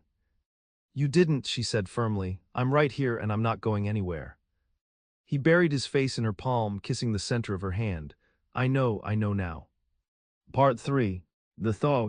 By March the snow began to recede, revealing the muddy, hopeful earth beneath. The epidemic had passed. Willow Creek had lost 2 souls, an elderly man and a newborn, but thanks to Diana and Jack, dozens had survived. The town looked at them differently now. They weren't just the doctor and the cowboy, they were a unit, a force. One afternoon, the first stagecoach of the season arrived. It brought supplies, mail, and a letter for Dr. Diana O'Sullivan. Diana opened it in her office, Jack leaning against the doorframe. She read it once, then twice. A strange expression crossed her face. "What is it?" Jack asked, tensing. "Bad news." "No," Diana said slowly, "it's news." She handed him the letter. It was from a former colleague in Boston. Charles Blackwell had been exposed. He had attempted to steal another researcher's work, a man's this time, and had been caught. The investigation had unearthed his theft of Diana's work as well. He was ruined. His license was revoked. "He's finished," Jack said, a savage satisfaction in his tone. "You're vindicated, Diana. You could go back. They'd welcome you now." Diana looked out the window at the muddy street of Willow Creek. She saw Mrs. Wilson walking with her healthy baby. She saw the mountains cutting into the blue sky. She looked at Jack, lean and strong and real. "I feel nothing," she said, surprised by the truth of it. "I don't feel happy. I don't feel angry. I just feel distant, like reading about a stranger." She took the letter from Jack's hand and tossed it into the stove. "You're not going back?" Jack asked, his voice carefully neutral. "Go back to what?" Diana asked. "To a city that only respects me because a man said it was okay. To a life of tea parties and fighting for scraps of dignity." She walked over to him, placing her hands on his chest. "My life is here, Jack. My work is here. My heart is here." Jack let out a breath he seemed to have been holding for months. He pulled her close, burying his face in her hair. "Good, because I don't think I could have let you go." Part 4. The Proposal. April arrived with a riot of wildflowers. On a Sunday, Jack asked Diana to ride with him. He led her out of town, not along the main road, but up a winding trail toward the ridge where they had been ambushed months ago. Diana felt a momentary flicker of unease. Here, why here? "To reclaim it," Jack said simply, "to take the fear out of it." They reached the top. The view was breathtaking. The valley spread out below them, green and vibrant, the creek a silver ribbon winding through it. They dismounted. Jack tied the horses and walked to the edge of the ridge. "I've been thinking," he said, staring out at the horizon, "about the future. About what you said, that we don't have to choose between work and life." And Diana moved to stand beside him. I sold my saddle, he said abruptly. Diana blinked. You what? My fancy saddle. The silver inlaid one I won in a rodeo years ago, and I sold my share of the herd I'd been building at Double Cross. Jack, why? Diana was alarmed. Those were your assets. I bought something else, he said. He reached into his pocket and pulled out a folded piece of paper. He handed it to her. It was a deed. A deed for 50 acres of land just south of town, land with a good creek, a stand of timber, and a flat rise perfect for building. It's beautiful land, Diana said, confused. But what are you going to do with it? Ranch. No, Jack said. He turned to face her. I'm done with cows, Diana. I'm done with drifting. I want to build. He pointed to a spot on the map. Right there, a house, a real house with big windows so you can see the mountains, and next to it, he pointed to another spot. A clinic, a proper one, with beds for recovery, a surgery room with good light, a waiting area that doesn't smell like my horse. Diana stared at him, her mouth falling open. I can build it, Jack said earnestly. I know carpentry, and I can run the place, manage the supplies, handle the horses, keep the books. I can be your assistant, Diana, your partner. He took her hands, his were shaking slightly. I don't have a ring yet, he admitted, but I have this land, and I have 2 hands that want to work for you for the rest of my life. Diana O'Sullivan, will you marry me? Will you build this with me? Diana looked at the deed, then at the man who had ridden into her life and turned it upside down. She saw the cowboy who had saved her, the man who had nursed her through fever, the partner who respected her strength. You want to build a hospital, she whispered. Our hospital, he corrected. The Willow Creek Medical Center has a nice ring to it. Tears spilled over her cheeks. Yes, she choked out. Yes, Jack, yes to the house, yes to the clinic, yes to you. He swept her into his arms, spinning her around on the ridge top, their laughter ringing out across the valley, chasing away the last ghosts of the ambush, the last shadows of the past. Epilogue. 3 years later, 1878. The sign above the gate was freshly painted, Willow Creek Medical Center and O'Sullivan Donnelly Homestead. Inside the bright, airy clinic, Diana finished wrapping a sprained wrist. Keep it elevated, Mr. Henderson, and try not to lift any stagecoaches for a week. The stage driver chuckled. You got it, Doc. How's the little one? Noisy, Diana smiled. She walked through the connecting door to the main house. In the kitchen, Jack was sitting at the table, bouncing a 6-month-old baby boy on his knee while he reviewed an invoice for medical supplies from Chicago. Heard you in there, Jack said, looking up with a grin. Henderson again. He never listens, Diana sighed, kissing Jack's forehead and then the baby's soft cheek. How is little Samuel? He's got his mother's lungs, Jack noted as the baby let out a squawk. And his father's stubbornness. A dangerous combination, Diana laughed. She poured herself a cup of coffee and leaned against the counter, watching them. The house was warm, filled with books and light. Through the window she could see the town of Willow Creek, larger now, thriving. Jack looked up at her, his eyes full of contentment. The shadows that had once haunted him were gone, replaced by the steady light of a man who knew exactly where he belonged. Regrets, he asked, the old question they sometimes joked about. None, she said instantly, not even Boston. Especially not Boston. Diana walked over and sat beside him, resting her head on his shoulder as their son grasped her finger with a tiny, strong hand. They were a long way from the lonely cowboy and the outcast doctor who had met on a dusty road. They were healers, builders, parents, they were home.